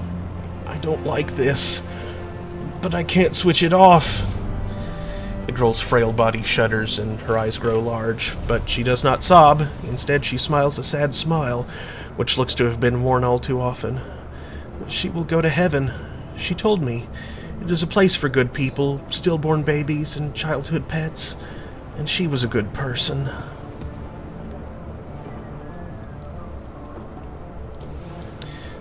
The girl then begins to mumble to herself while fingering the hair that covers the jack in her head. I'm going to step away now. Yes, good. I need to rejoin the children.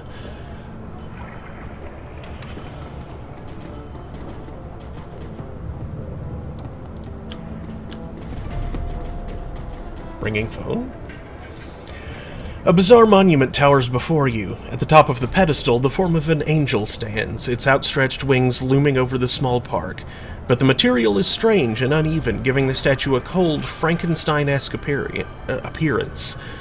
It appears that the artist has welded this monument together from various metal scraps and pieces of junk.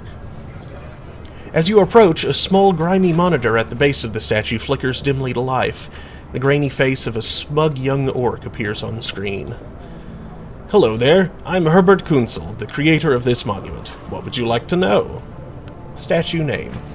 This is my tribute to victory, the victory of anarchy. It is both a citation and parody of the statue we destroyed some 20 years ago. You may remember it from the history trids as the Sigasaula, or Goldelsa. Installation history. Isn't it obvious? The Siegessäule, a monument to the hubris of the Prussian state, gets blown to bits. So someone takes a lot of bits and builds a monument to the hubris of anarchy. I mean, what more is there to say about the artist? I am the visionary Herbert Kunzel from the Lindwurmer. You might know me from... Okay, well, there isn't much I'm known for, yet, but I intend to change all that. All art is born from misery, after all. Ringing phone? It's an old, obsolete phone booth. It's ringing. A monotone, pitch-adjusted voice begins speaking almost immediately. The Schockwellenreiter's contact for this keys is no more. Viel is listed as a follow-up contact. This is our only secured line to this Keats. Please listen to the following instructions carefully if you are a supporter of our cause. Who are the Schockwellenreiter? The Schockwellenreiter is fighting for the freedom and liberty of information in Berlin. The F-state manages many things, but information remains controlled. Corporations keep any information they can under lock and key, silencing dissent, silencing indiscretions, silencing the truth. Our goal is to liberate this information so that any who wish to may access it, and so that the F-state can regulate itself based on truth. We are simply a collective of like-minded individuals working toward this cause. We have phone booths in strategic locations throughout the city. Within each one you may find a request posted for specific information. If you can obtain a copy of this information, return here and submit it via the port below the receiver. We will verify the authenticity of the information remotely and post an undoctored copy of it onto the Matrix ourselves. It is our stated goal for this information to remain free to all. However, you will be compensated for sought-after information returned to this location. We'll keep an eye out. Hold on. Hang up.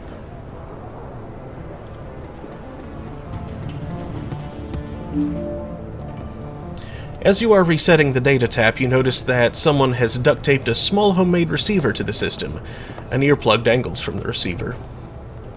Put the earplug in your ear. The sound of heavy machinery makes it difficult to hear the words that are being spoken. After a moment, you find you can make out two distinct voices, a nasal woman who sounds like a heavy smoker, and a man who speaks in a high-pitched, breathy tone. Just heard Monica. Need to verify. Good for us. Continue listening. A sound like a conveyor belt starting adds to the noise of machinery, and you can't make out anything else until it comes to a stop a minute later. Do you think our next step? Wait. Isn't ready to make a move yet. To be patient. See who steps up. Could be someone more. More conveyor belts start up. All you can hear is the sound of machinery. Some sort of motorized vehicle starts up, drowning out everything else. A bell rings loudly again and again. It sounds like a telephone. You hear the sound of a door slamming shut, and the noise of machinery is suddenly muffled. There's a rattle of plastic, and the ringing stops. The nasal woman's voice can be heard again in a sing-song tone. Guten Tag, how may I help you? Silence. Her tone changes, becomes more businesslike. I heard. Yes, he knows. I told him it wasn't time to make a move yet. What do you think I am, an idiot? The council needs to meet again. I know, getting everyone in the same room is challenging. Getting them to agree on a course of action is going to be even more challenging. From my perspective, the Kreutzbazar was only stable because of her. If she really is out of the way, well, we'll see, won't we? Yeah, I know. What can I say? Things go slow in the Flux sometimes. You hear the sound of a door opening again, and the cacophony of machinery fills the line. You can't make out anything more.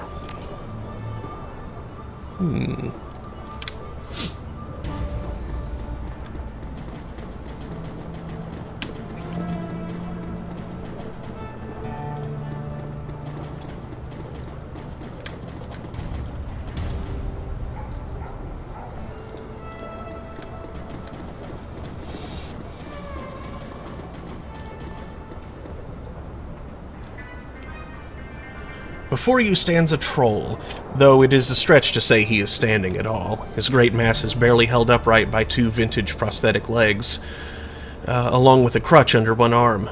His body clicks and hums with every shift of his weight. Despite these disabilities, his eyes are sharp and calculating. I know you. Haven't been here long. New to the Kreutz Bazaar, then. Heard Monica had some fresh meat in her stable. I'm Viel, by the way. Good to meet you, Viel. Name's Alexei Lane. What do you do here, Mr. Lane? Ache and groan, mostly, and try not to be a bother. There's something you should know about Monica. Something happened to her on the run. I'm afraid so. There have already been whispers. I had a feeling besides. Monica almost always comes around after a run to check on everybody. She's long overdue, and now here you are in her place. So she's either severely wounded or outright dead. Which is it? I'm afraid she's gone. The grizzled troll nods grimly. The servos in his prosthetics complain as he lets loose a heavy sigh. Now that is a shame. She was a hell of a runner, that one. And a good friend. I'll leave you be.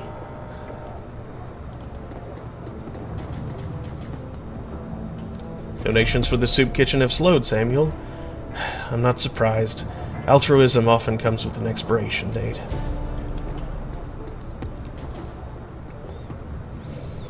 At the sound of your approach, the orc turns to face you. He wears a severe expression, but there is kindness in his eyes. Guten Tag, brother orc. Is there something I can do for you? I couldn't help overhearing your conversation. I take it that you run a charity of some sort? Yes, it isn't much, but we do what we can. Such as? Give me specifics. In the past several years, I have established a shelter where the dispossessed can sleep, a soup kitchen to feed the hungry, and a library for the people of the Kreutz Bazaar to better themselves. It isn't much, I admit, but it's a start.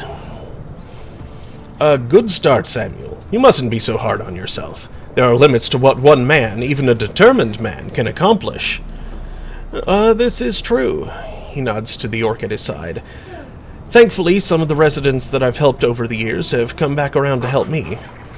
I've got 15 assorted orcs and trolls from all around the Kreutz Bazaar working with me now. They help me man the soup line, stock the library shelves, and to do all of the hundreds of other little things that a community organization needs done every day. These extraordinary individuals are living proof that what we do here has value. They are my inspiration to continue forward.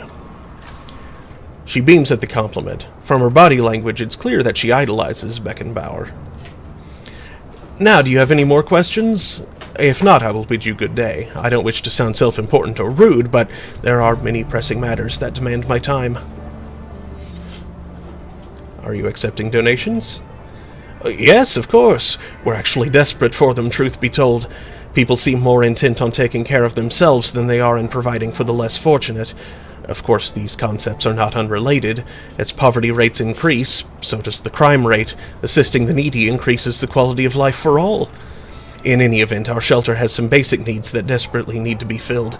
The walls of the shelter are not insulated, and new blankets would go a long way toward keeping our guests healthy and comfortable. Ideally, we'd like to purchase some space heaters as well. With 250 new yen, we could make the purchase. Of course, I do not expect you, a relative stranger to our Keats, to contribute that much. Whatever you could spare would be most appreciated.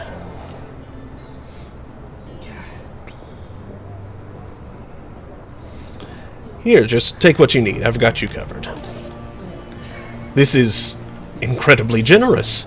Thank you, mein Freund. Not a big deal, Sam. Do good with it. With this donation, we have reached our first goal. Thank you so much for your kind assistance. I will put your contribution to work stocking the shelter with blankets and heaters. Not a problem. Please do not downplay your contribution. You have shown kindness at a time when few others will. That means something. It means a great deal. I'd like to talk about your organization's policies. Yes? What would you like to discuss? You said that you worked with 15 assorted orcs and trolls. Does that mean other races aren't welcome within your organization? Oh, that's taking a rather narrow view of what we do. Yes, it is true that my assistants are all members of the goblinoid races. It is also true that before they accepted my help, they were thieves, gangers, and deadbeats.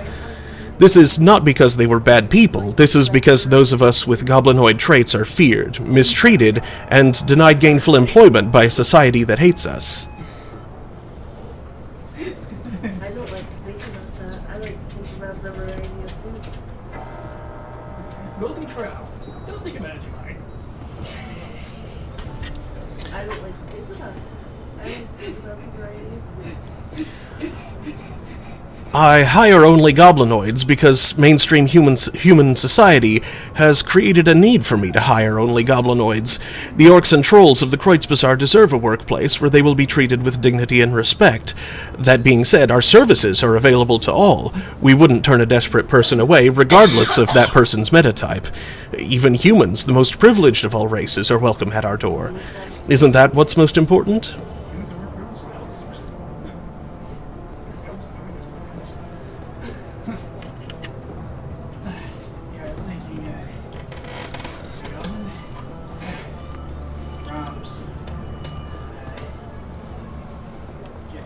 Goodness and freaking strawberry mix because I don't care.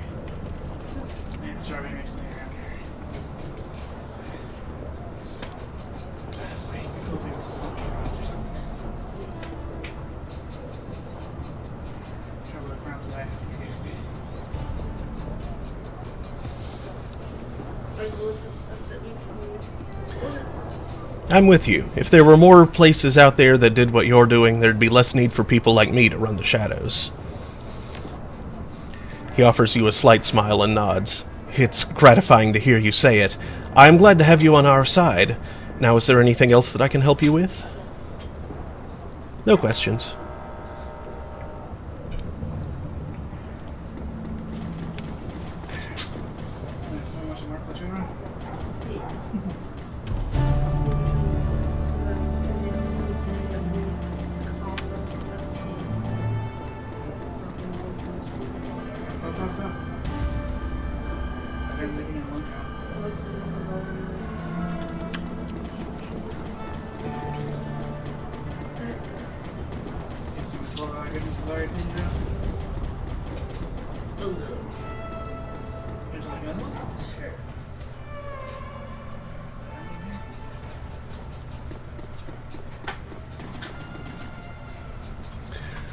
Altug smiles at you from behind the counter. Welcome back, Honor Defendim. How may I serve you? I finished with your little trifle, Herr Buragazi. Buragazi. Ah, very good. I assume you had no difficulties.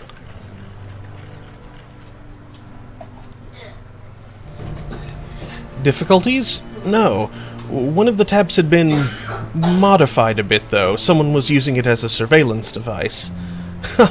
Of course they were. I would be surprised if they weren't. This is Berlin, after all. In the Flux, everyone spies. If you do not spy, how will you know who is in power, and who will be in power next? If you are to stay here, Effendim, you must get used to it. Who enters the Turkish bath will sweat, as my uncle Tademir always says. I have a question. How are humans the most privileged race, and not like elves and dragons? Dragons exist outside of society, and elves are only really privileged within Tir Tairnshire and Tir Nanog. So they're privileged within their fancy elf castles. Yes. However, humans remain the majority within society. Aw, Remy. And with it, enjoy the, So, the dwarves, the halflings, the goblinoids... Yeah, there actually aren't halflings. Okay.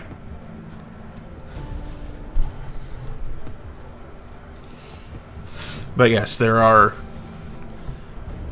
Yeah, trolls, orcs, dwarves, elves.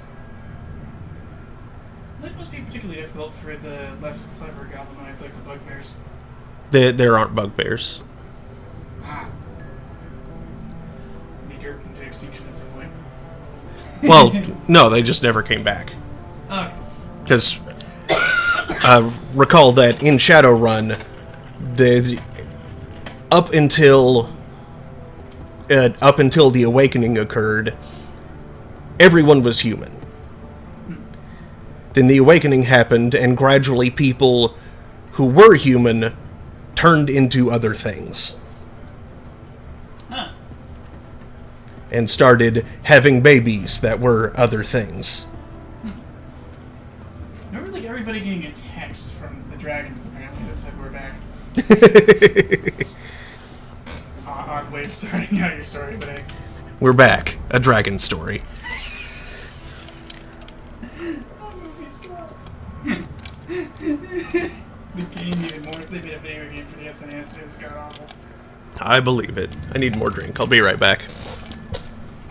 You were talking about food possibilities? Yeah, second question, Props. Yes, please. Oh, well, in that case, I don't need to download it. I downloaded Oh. it for free.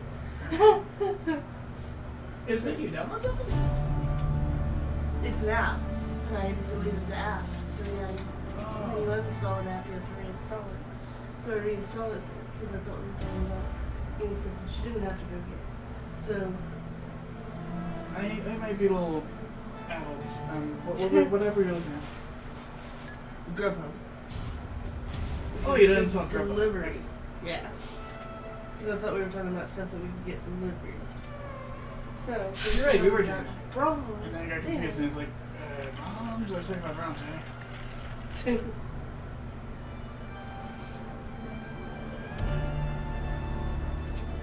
But I've got like some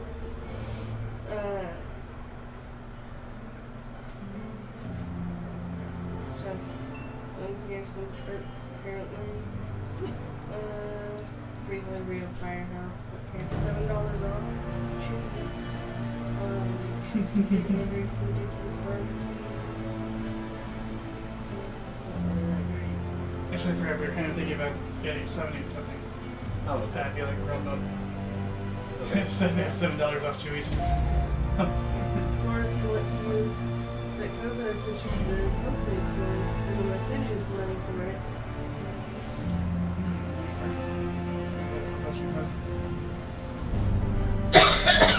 Getting a little more cheered in this room.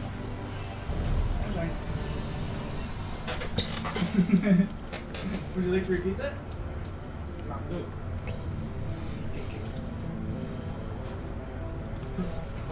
Nevertheless, I shall have one of my people look into it. Wait, there's more. I listened in on the tap and heard something. Might be important. He eyes you closely, amused. Oh-ho! Tell me, O listener at Keyholes, what did you hear on this surveillance tap you found? I couldn't make out much. A nasal woman and a high-pitched man. They seemed pleased Monica was out of the picture. The Turk's face falls. News travels fast in Berlin. Those two are known to me. Is there more? The woman got a call. She talked about a council meeting tonight to decide if they should make a move. Then she was drowned out by heavy machinery. Most excellent. It is indeed fortuitous that you discovered this information, though it is not unexpected. I will have one of my people attend this council meeting and report back. Sounds good. Keep me in the loop. With that out of the way, let us return to our pressing business. He barks a stream of rapid-fire Turkish, and the gum-chewing young woman comes hurrying out to the counter. The menu for Herr Amsel, uncle. Kami hands you a folded piece of paper. Inside is a memory stick. Please extend my consolations to him. The death of Fraulein Schaefer must have hit him hard. Barakazi gives Kami a small nod, and she hurries out of the room. When she is gone, he returns his attention to you. Please express my condolences as well. I only just heard the news. Monica was an important part of this community. He frowns. Few people know how important. The memory stick Kami just handed you should contain all the information Herr Amsel requires from our chef in the field. Should you require my services in the future, you know where to find me. Until then, good day. You can't get the special stuff. No, any interesting things? If you want a burger, you can have a cheeseburger. Or you can have a not cheeseburger. A fart star. Yeah. Not cheese. This is not cheese. In the Postmates, I believe it's paid $100 in delivery fee for the next 7 days. Yeah. Oh, that's how it works. I won't get used at all. Delivery fees are what, like around on the order of $6 to $8. Somewhere around there, yeah. I'd have to use it crazy throughout the week. Yeah. But that would mean that whatever you would be spending would not be any more than just going there and getting it yourself. It actually would be. It would? These guys like to put a premium on the base prices, Oh, yeah. and then the delivery fee is separate from that. Gotcha. Okay. Yeah. Plus tipping your driver. Yeah. Yeah. That's true. Definitely be cheaper to just go to the store. Yeah. Yeah, that's the only reason I hate those places, because, you know, there'll be like a big thing of, oh, well, this has always been for years, $5 for this thing. And then it's like, oh yeah, through the ordering app, that's $7.99. Something about the young elf behind the counter makes your breath catch in your chest. She's lovely to look at, but it's a strange kind of beauty. Her eyes are large and luminous and impossibly green. As she looks up at you, you can see that her irises are flecked with iridescent gold. Hello, and welcome to Algernon's. Perhaps I can help you with something. Got any flowers? As she smiles up at you, her eyes fixed on yours, a curious feeling of weightlessness fills your chest. It feels as though you're floating in a warm, calm sea. A gentle current pulls you closer to Absinthe, and the sensation is pleasant. As you drift, the golden specks in her eyes begin to move. Look deeper into her eyes. The golden specks in the elf's eyes shift and swirl, slowly picking up speed. It's mesmerizing. All at once the specks explode into light and color. Absinthe's eyes now fill your field of vision, and it feels as if you're drowning in an alien sea. The patterns traced by the shimmering specks in her eyes are kaleidoscopic, enchanting, nearly impossible to turn away from. I'm serious, she's called Absinthe. You are lost. Your entire world has been reduced to a churning vortex of green and gold. Dimly, you become aware that something is happening. You feel your body being buffeted by unseen forces, and suddenly, everything goes black. What? Slowly and painfully, you struggle your way back to consciousness. The shop's owner, Algernon, is peering down at you, an expression of concern on his face. Absinthe stands behind him, her expression one of embarrassment. Welcome back, friend. Algernon extends a hand to help you to your feet. Absinthe shifts slightly to allow you to stand. Wait, what was that? What happened? My fault, and my apologies. Sometimes when I daydream, I bring others along for the ride. It was unintentional. Yes, but there was no harm done, correct? You'll be fine.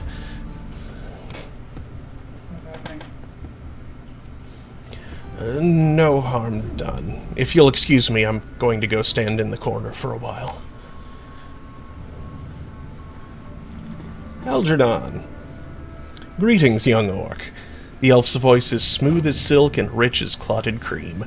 Something about him instantly puts you at ease. I am Algernon Halfdream, the owner of this establishment. In my shop, you will find only the finest in magical paraphernalia. Now tell me, how may I serve you? I have a question for you, if you don't mind. You are in luck. I have a great many answers. Really? Oh, I didn't want to give it. What's the deal with your assistant? There's something funny about her eyes. Absinthe is a friend, nothing more. She helps out around the shop when the fancy strikes her. She is nobody's assistant, and I am no one's master. But her eyes...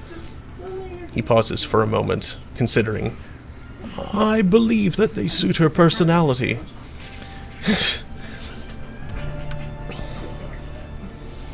What's your story? Have you been in the Kreutz Bazaar long? I have many stories. Stories of dancing spirits and raging dragons, of unchecked magic and swarming chaos. All of these stories are true. As for the Kreutz Bazaar, I have always been here, quietly peddling my wares. It is a simple life, but a good one.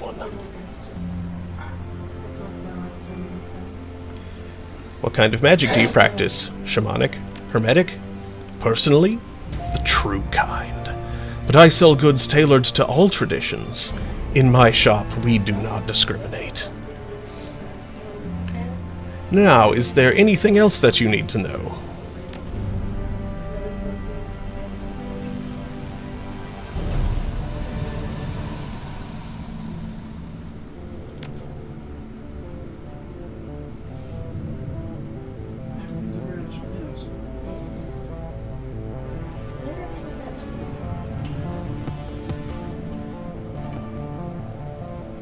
I'm not sure I have any more slots for...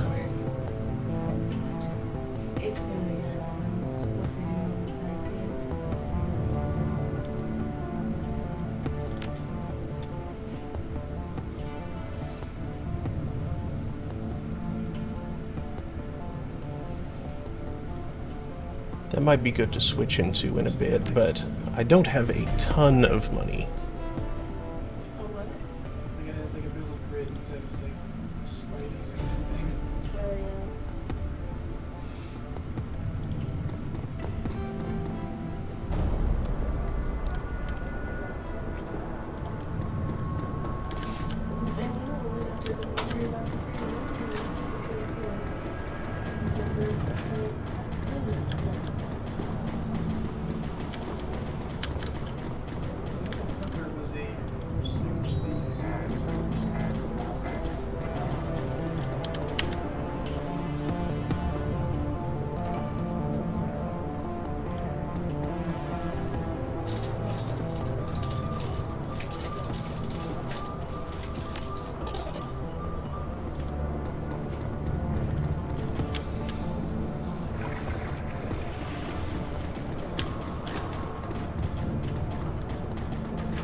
Let's see. I don't have much need for a cyber clinic, but there might be interesting people here. Choice paralysis? The app.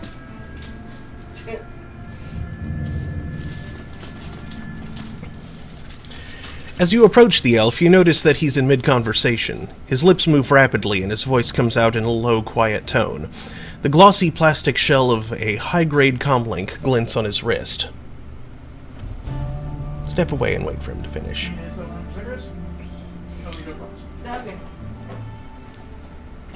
works. The decision has been made. It takes so much less time than going.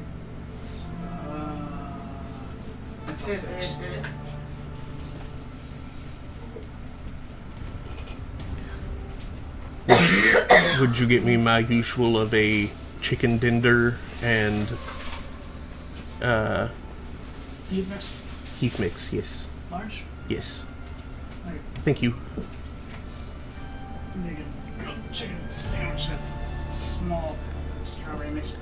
You step away from the doctor and wait for him to finish. Soon enough, he presses a button on his comlink and looks up at you, a $1 million smile on his face. Sorry about the wait, my friend. Welcome to the Triage Cyber Clinic. He extends his hands to you. I'm Dr. Xavier Escabel, and your name is? Shake his hand. Viel, a pleasure. Yeah. Pleased to meet you, Viel. What can I do for you today? I need medical supplies. I strongly recommend that. How does he use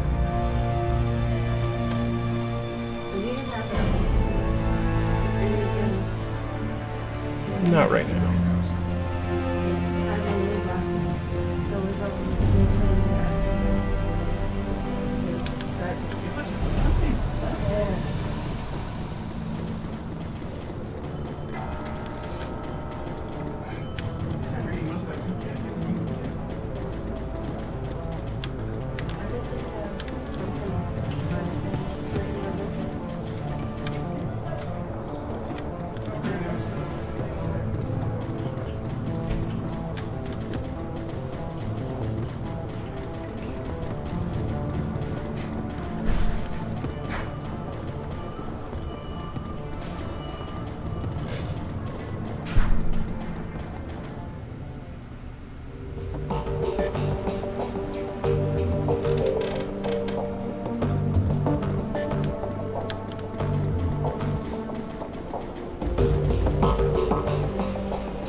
I've got nothing more to say, boss.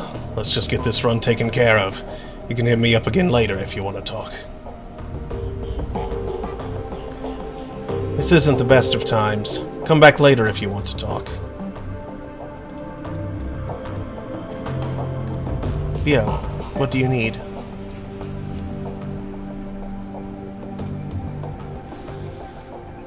I'll talk to you later. Suit yourself. VL. Amsel peers at you apprehensively. His eyes are bloodshot, his expression grim. Did you get the information about Green Winters? Yes, I spoke to Altug. He gave me his memory stick. He gave me this memory stick. Let us see what his agent has to say. Amsel snatches the memory stick from your hand and slots it into his computer terminal. He navigates a series of command line menus, and a wall of amber text floods the screen. Amsel scans it, mouthing the words as his eyes flit back and forth. Borakazi's agent tailed Green Winters to a hotel in a cesspool of Akits called Dragonfall. The hotel is called Das Kesselhaus. It's a renovated factory nestled deep in the heart of Dragonfall. It appears that Winters is holed up there. Recently there was some contention between two gangs over control of this neighborhood. Due to the gang violence, the agent refused to follow Winters inside of the hotel, but he confirms that he is still inside. Well, what are we waiting for? Iger slings her rifle over her shoulder with a single spare motion. Gear up, people. We have a hotel to raid.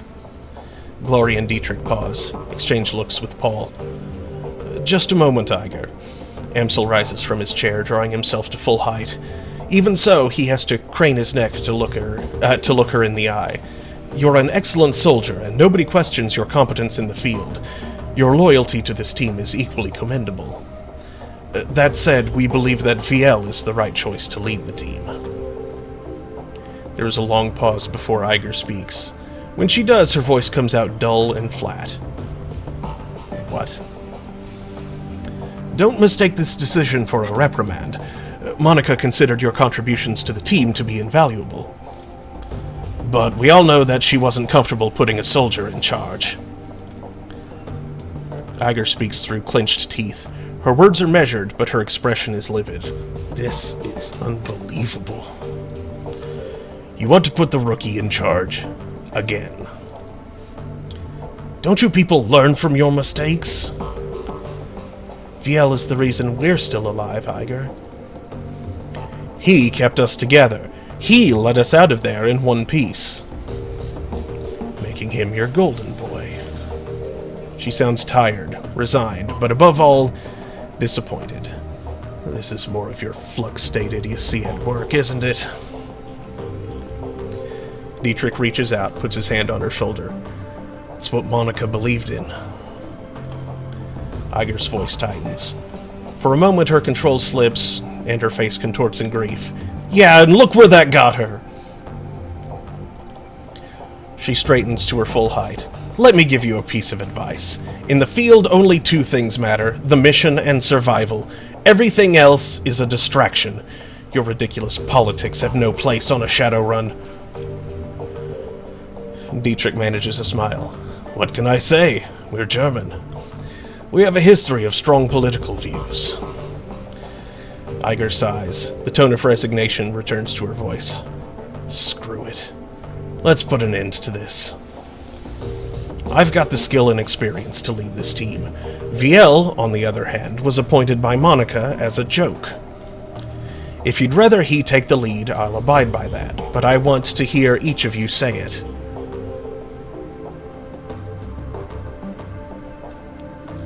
I've no quarrel with you, Iger. I'll do as the group wishes. You stay out of this! She stabs an armored finger into your chest. Hard. The moment she raises her hands to you, Dante's ears lay back, and he lets out a low growl. Reflexively, she takes a half step back. I think we've heard what Dante has to say. As for my part, VL saved our lives back there. You may not believe it, but he did. The way I see it, that means I follow his lead a while longer. Glory's voice is uncharacteristically gentle. I trust in Monica's judgment. Therefore, I trust in VL's judgment. The discussion is finished, Iger. Amsel speaks softly, but his tone is firm. VL will take Monica's place as the leader of this team.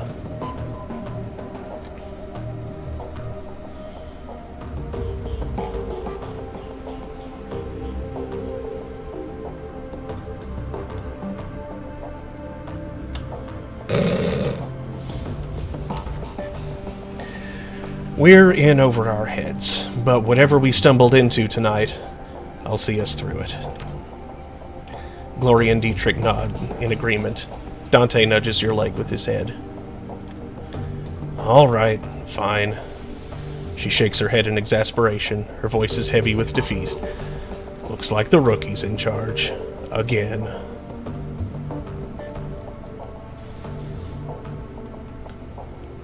It's time to move on. We need to focus on chasing down Green Winters. Indeed, I have transferred the information that we received from Altug to the computer terminal in the next room. It used to be Monica's personal workstation, VL. Now, it is yours. Monica kept a variety of notes and dossiers on that machine. I would suggest reviewing her notes when you have the time. Why you nibble, Remy?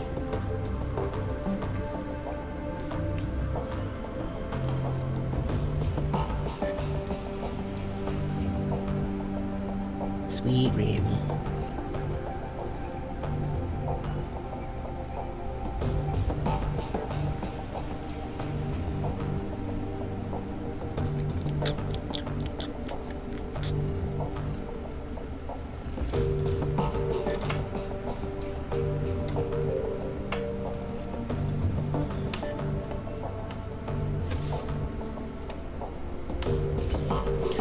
Amsel turns his attention away from you and back to his computer screen. Good hunting.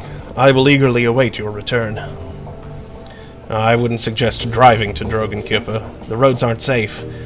Taking the U-Bahn would be faster anyway. Thanks for the tip, Iger. U-Bahn it is. Iger nods, then turns to check her equipment. The rest of the group disperses in turn. You now command a team of Shadowrunners. When traveling to new mission locations, you will be able to choose which members of your team to bring and modify their loadout for the run. When members of your team become permanently incapacitated on a mission, they'll be automatically extracted for emergency medical care. They will be patched up and ready for action the next time you return to your safe house. Avoid this loss of firepower by always carrying some Bumona trauma kits into the field. These can be purchased at the Street Doc's office in the Kreutz Bazaar.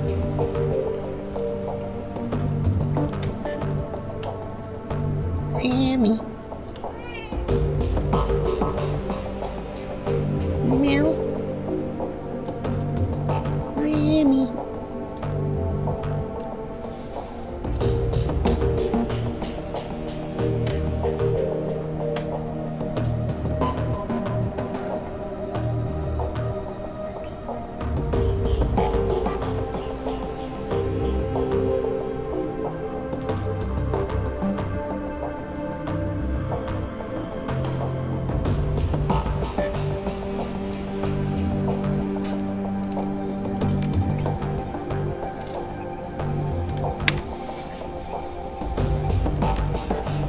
Save game.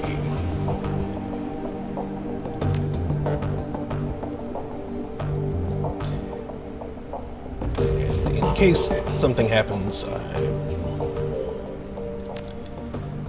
I knew that this would happen. Look, my aura is my own business and none of yours, understand?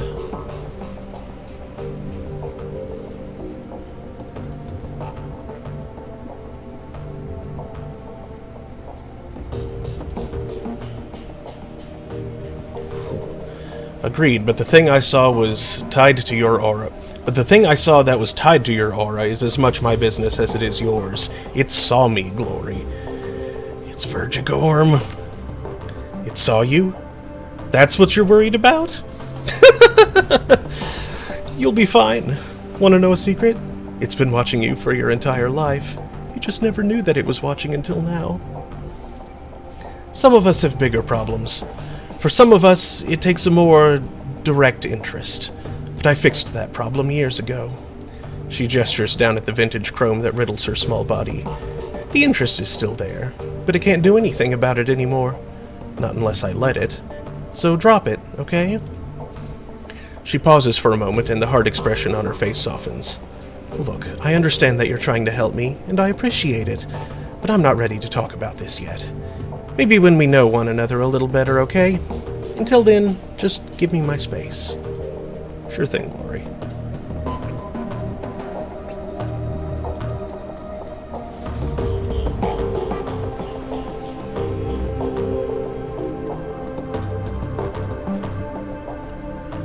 Your workstation and mission computer, the command center for your team's operations, and your last link to the memory of Monica Schaefer.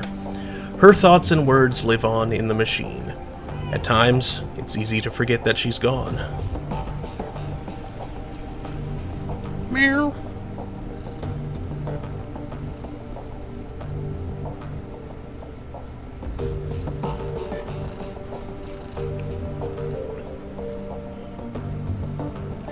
You want to be a lap kitty?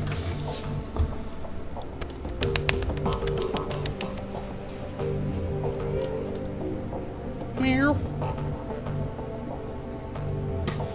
Oh, you are a shed.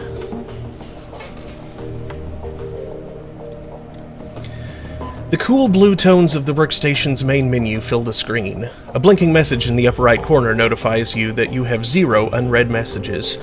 That would be the most annoying thing ever. Just like, blink, blink, blink. Hey, you have nothing. Yeah, I have nothing to tell you. I have nothing to tell you. Like that, you know?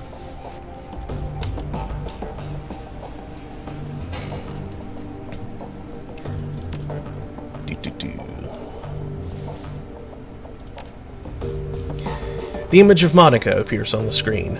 Paul, a talented and well-connected fixer with contacts all over Berlin. He's more to me than that, of course, but that's neither here nor there.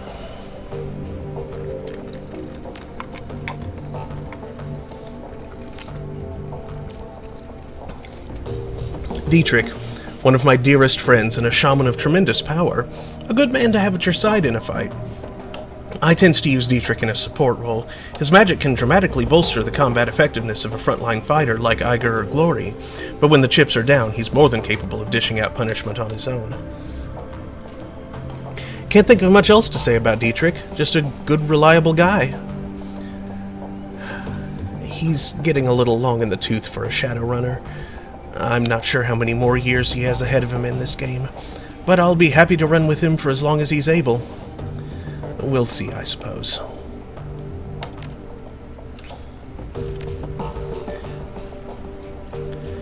Glory, our damaged enigma. I've known her for almost 5 years now, but I don't think I'll ever really know her. Somehow I doubt that anyone will. On an operational level, Glory's solid.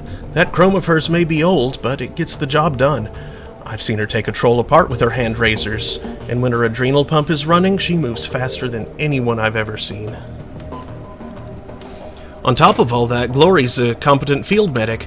I don't know where she learned medicine, yet another question mark, but she's patched me up at least a dozen times. Between her skill with a medkit and Dietrich's magic, we haven't had much trouble with serious injuries, and in our line of work, that's a luxury. That's really all that I know about Glory. She keeps to herself, barely talks, and spends most of her off time staring at nothing. I've seen this kind of behavior before, of course. Something bad happened in her past. Deep down, I think she's still running from it, and I'm sure that her cyberware ties into it somehow. I don't know. Maybe someday she'll open up to me. I'd like to think that she will. We'll see, I suppose.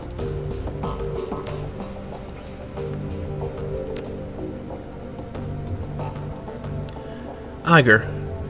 What to say about Iger? She's smart, she's strong, and she's one hell of a soldier. In a close-up fight, I've seen her take apart an entire security team with her shotgun, and she's even more dangerous at range. It's a handy thing, having a trained sniper on the team. All in all, we enjoy one hell of an advantage thanks to her. Unfortunately, there are some disadvantages, too. All of that military training has left her... how to say it? Rigid, I suppose. Unlike the others, Iger isn't content to go with the flow. She wants lists and maps and timetables, she wants a hierarchy, and she wants it formalized. I don't think that she realizes it, but giving her what she wants would destroy this team. Gloria and Dietrich wouldn't put up with it for more than a day or two. I know that I wouldn't, but she keeps on pushing all the same. One of these days, this situation is going to come to a head. I just hope that it doesn't happen soon. Viel, my secret weapon. I've run enough with Viel to know that he's trustworthy. Good in a fight, too, but beyond all of that, it's good just to see him again.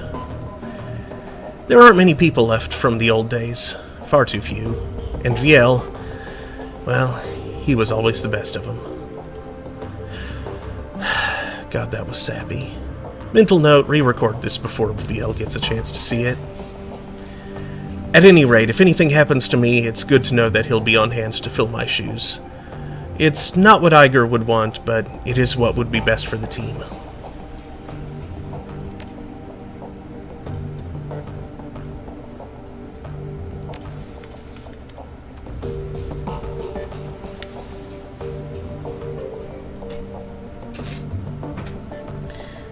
Does Remy want brushes?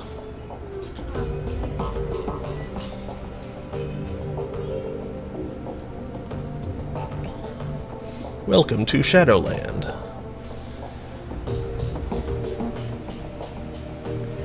Post pay data for sale.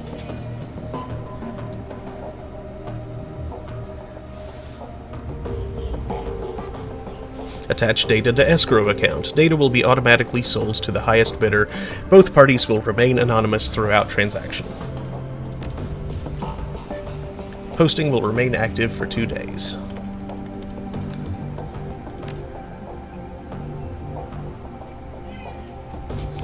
Killer in Seattle?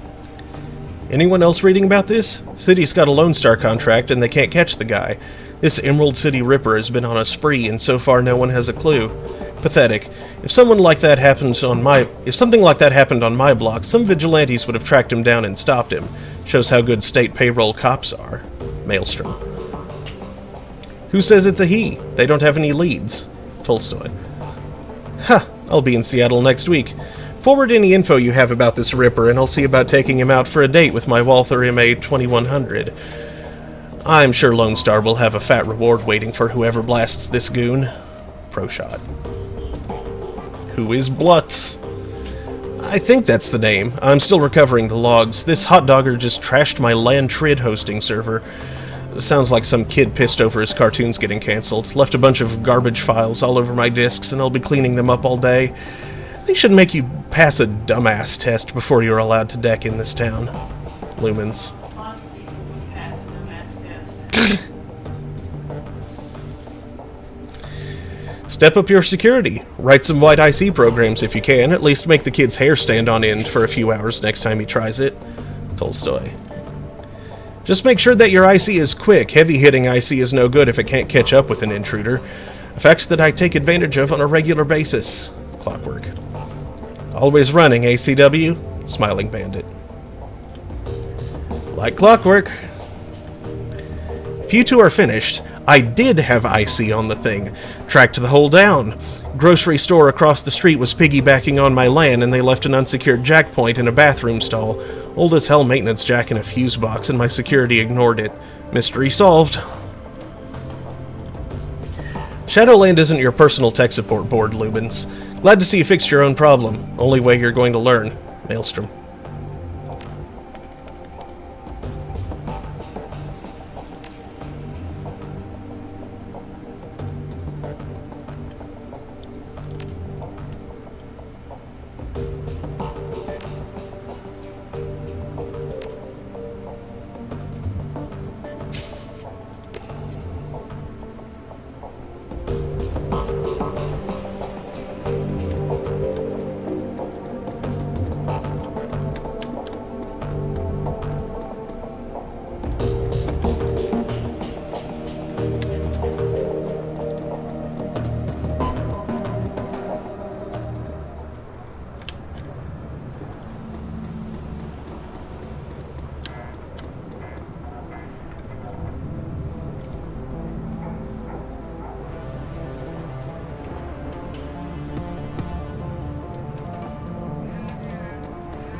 Assemble the team and travel to Das Kesselhaus Hotel to search for Green Winters.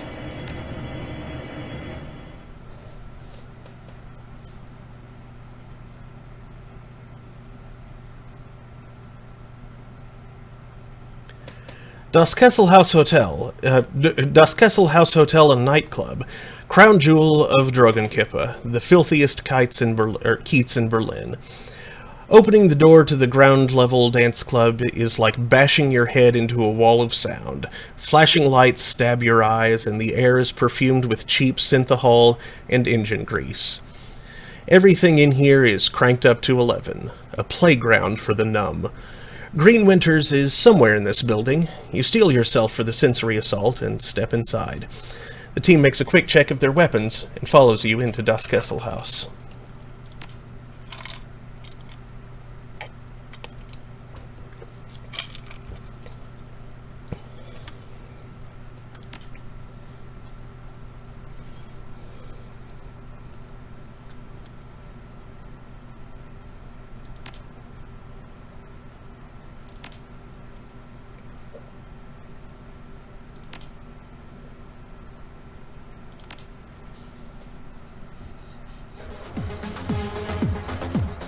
Das Kesselhaus Club and Hotel, last known location of Monica's client, Green Winters.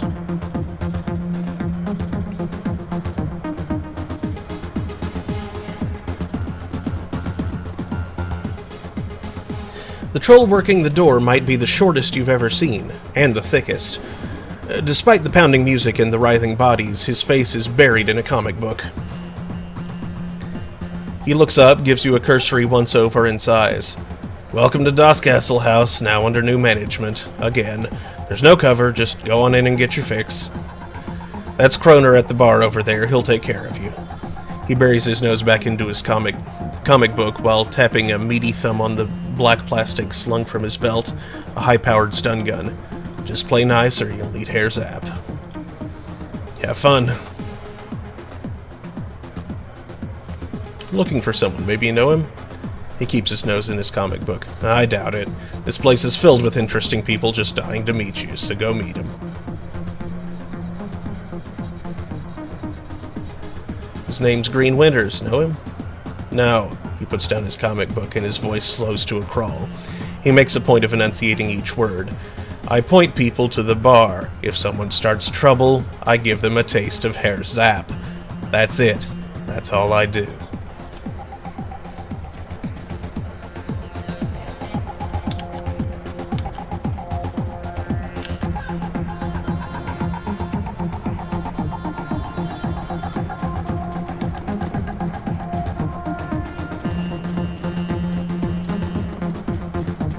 Hey, sweetie, over here.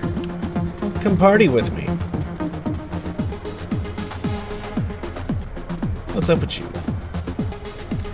The girl in the corner is a model slim junkie, all wild eyes and nervous energy.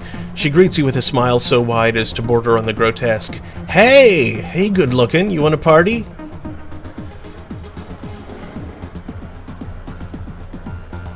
Excuse me? Come party with me. You've got some cram, right? I just love a guy that's willing to share. Sorry, but I'm not carrying any. Well, then go get some, okay? At the bar. I'll be waiting. We'll see.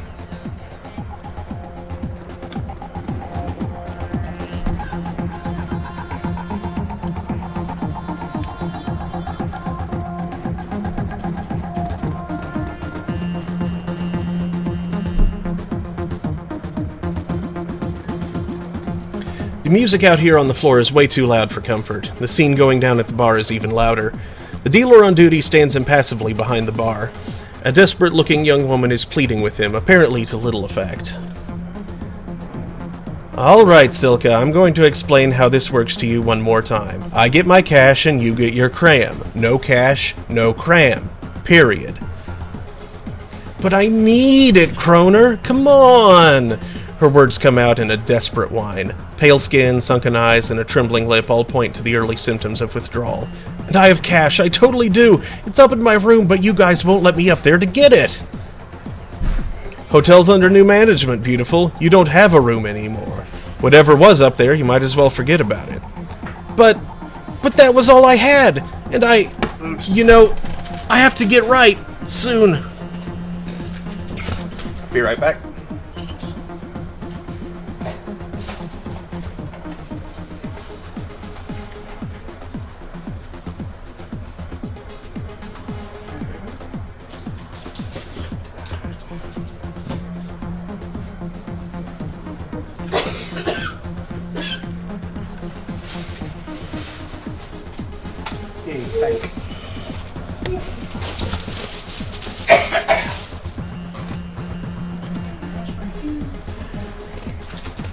Well, maybe we could work out a trade. Cram for services. Services? Understanding slowly shows on the young woman's face. Her eyes go wide. Come on, Kroner, you've got to be effing kidding me. Do you want the cram or not? She sets her jaw, a look of disgust on her pallid face. That ain't gonna happen, chummer. Not now, not ever. I give you about half an hour before the shakes set in. When that happens, you know where to find me. He turns to another customer with a smirk, leaving the desperate young woman crumpled against the bar.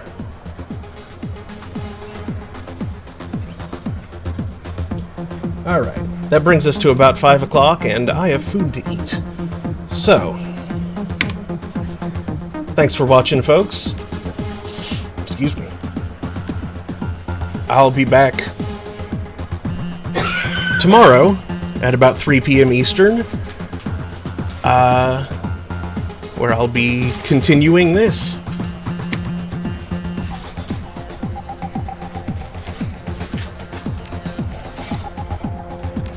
So yeah, thanks again, and I hope to see you next time. Come on. Later.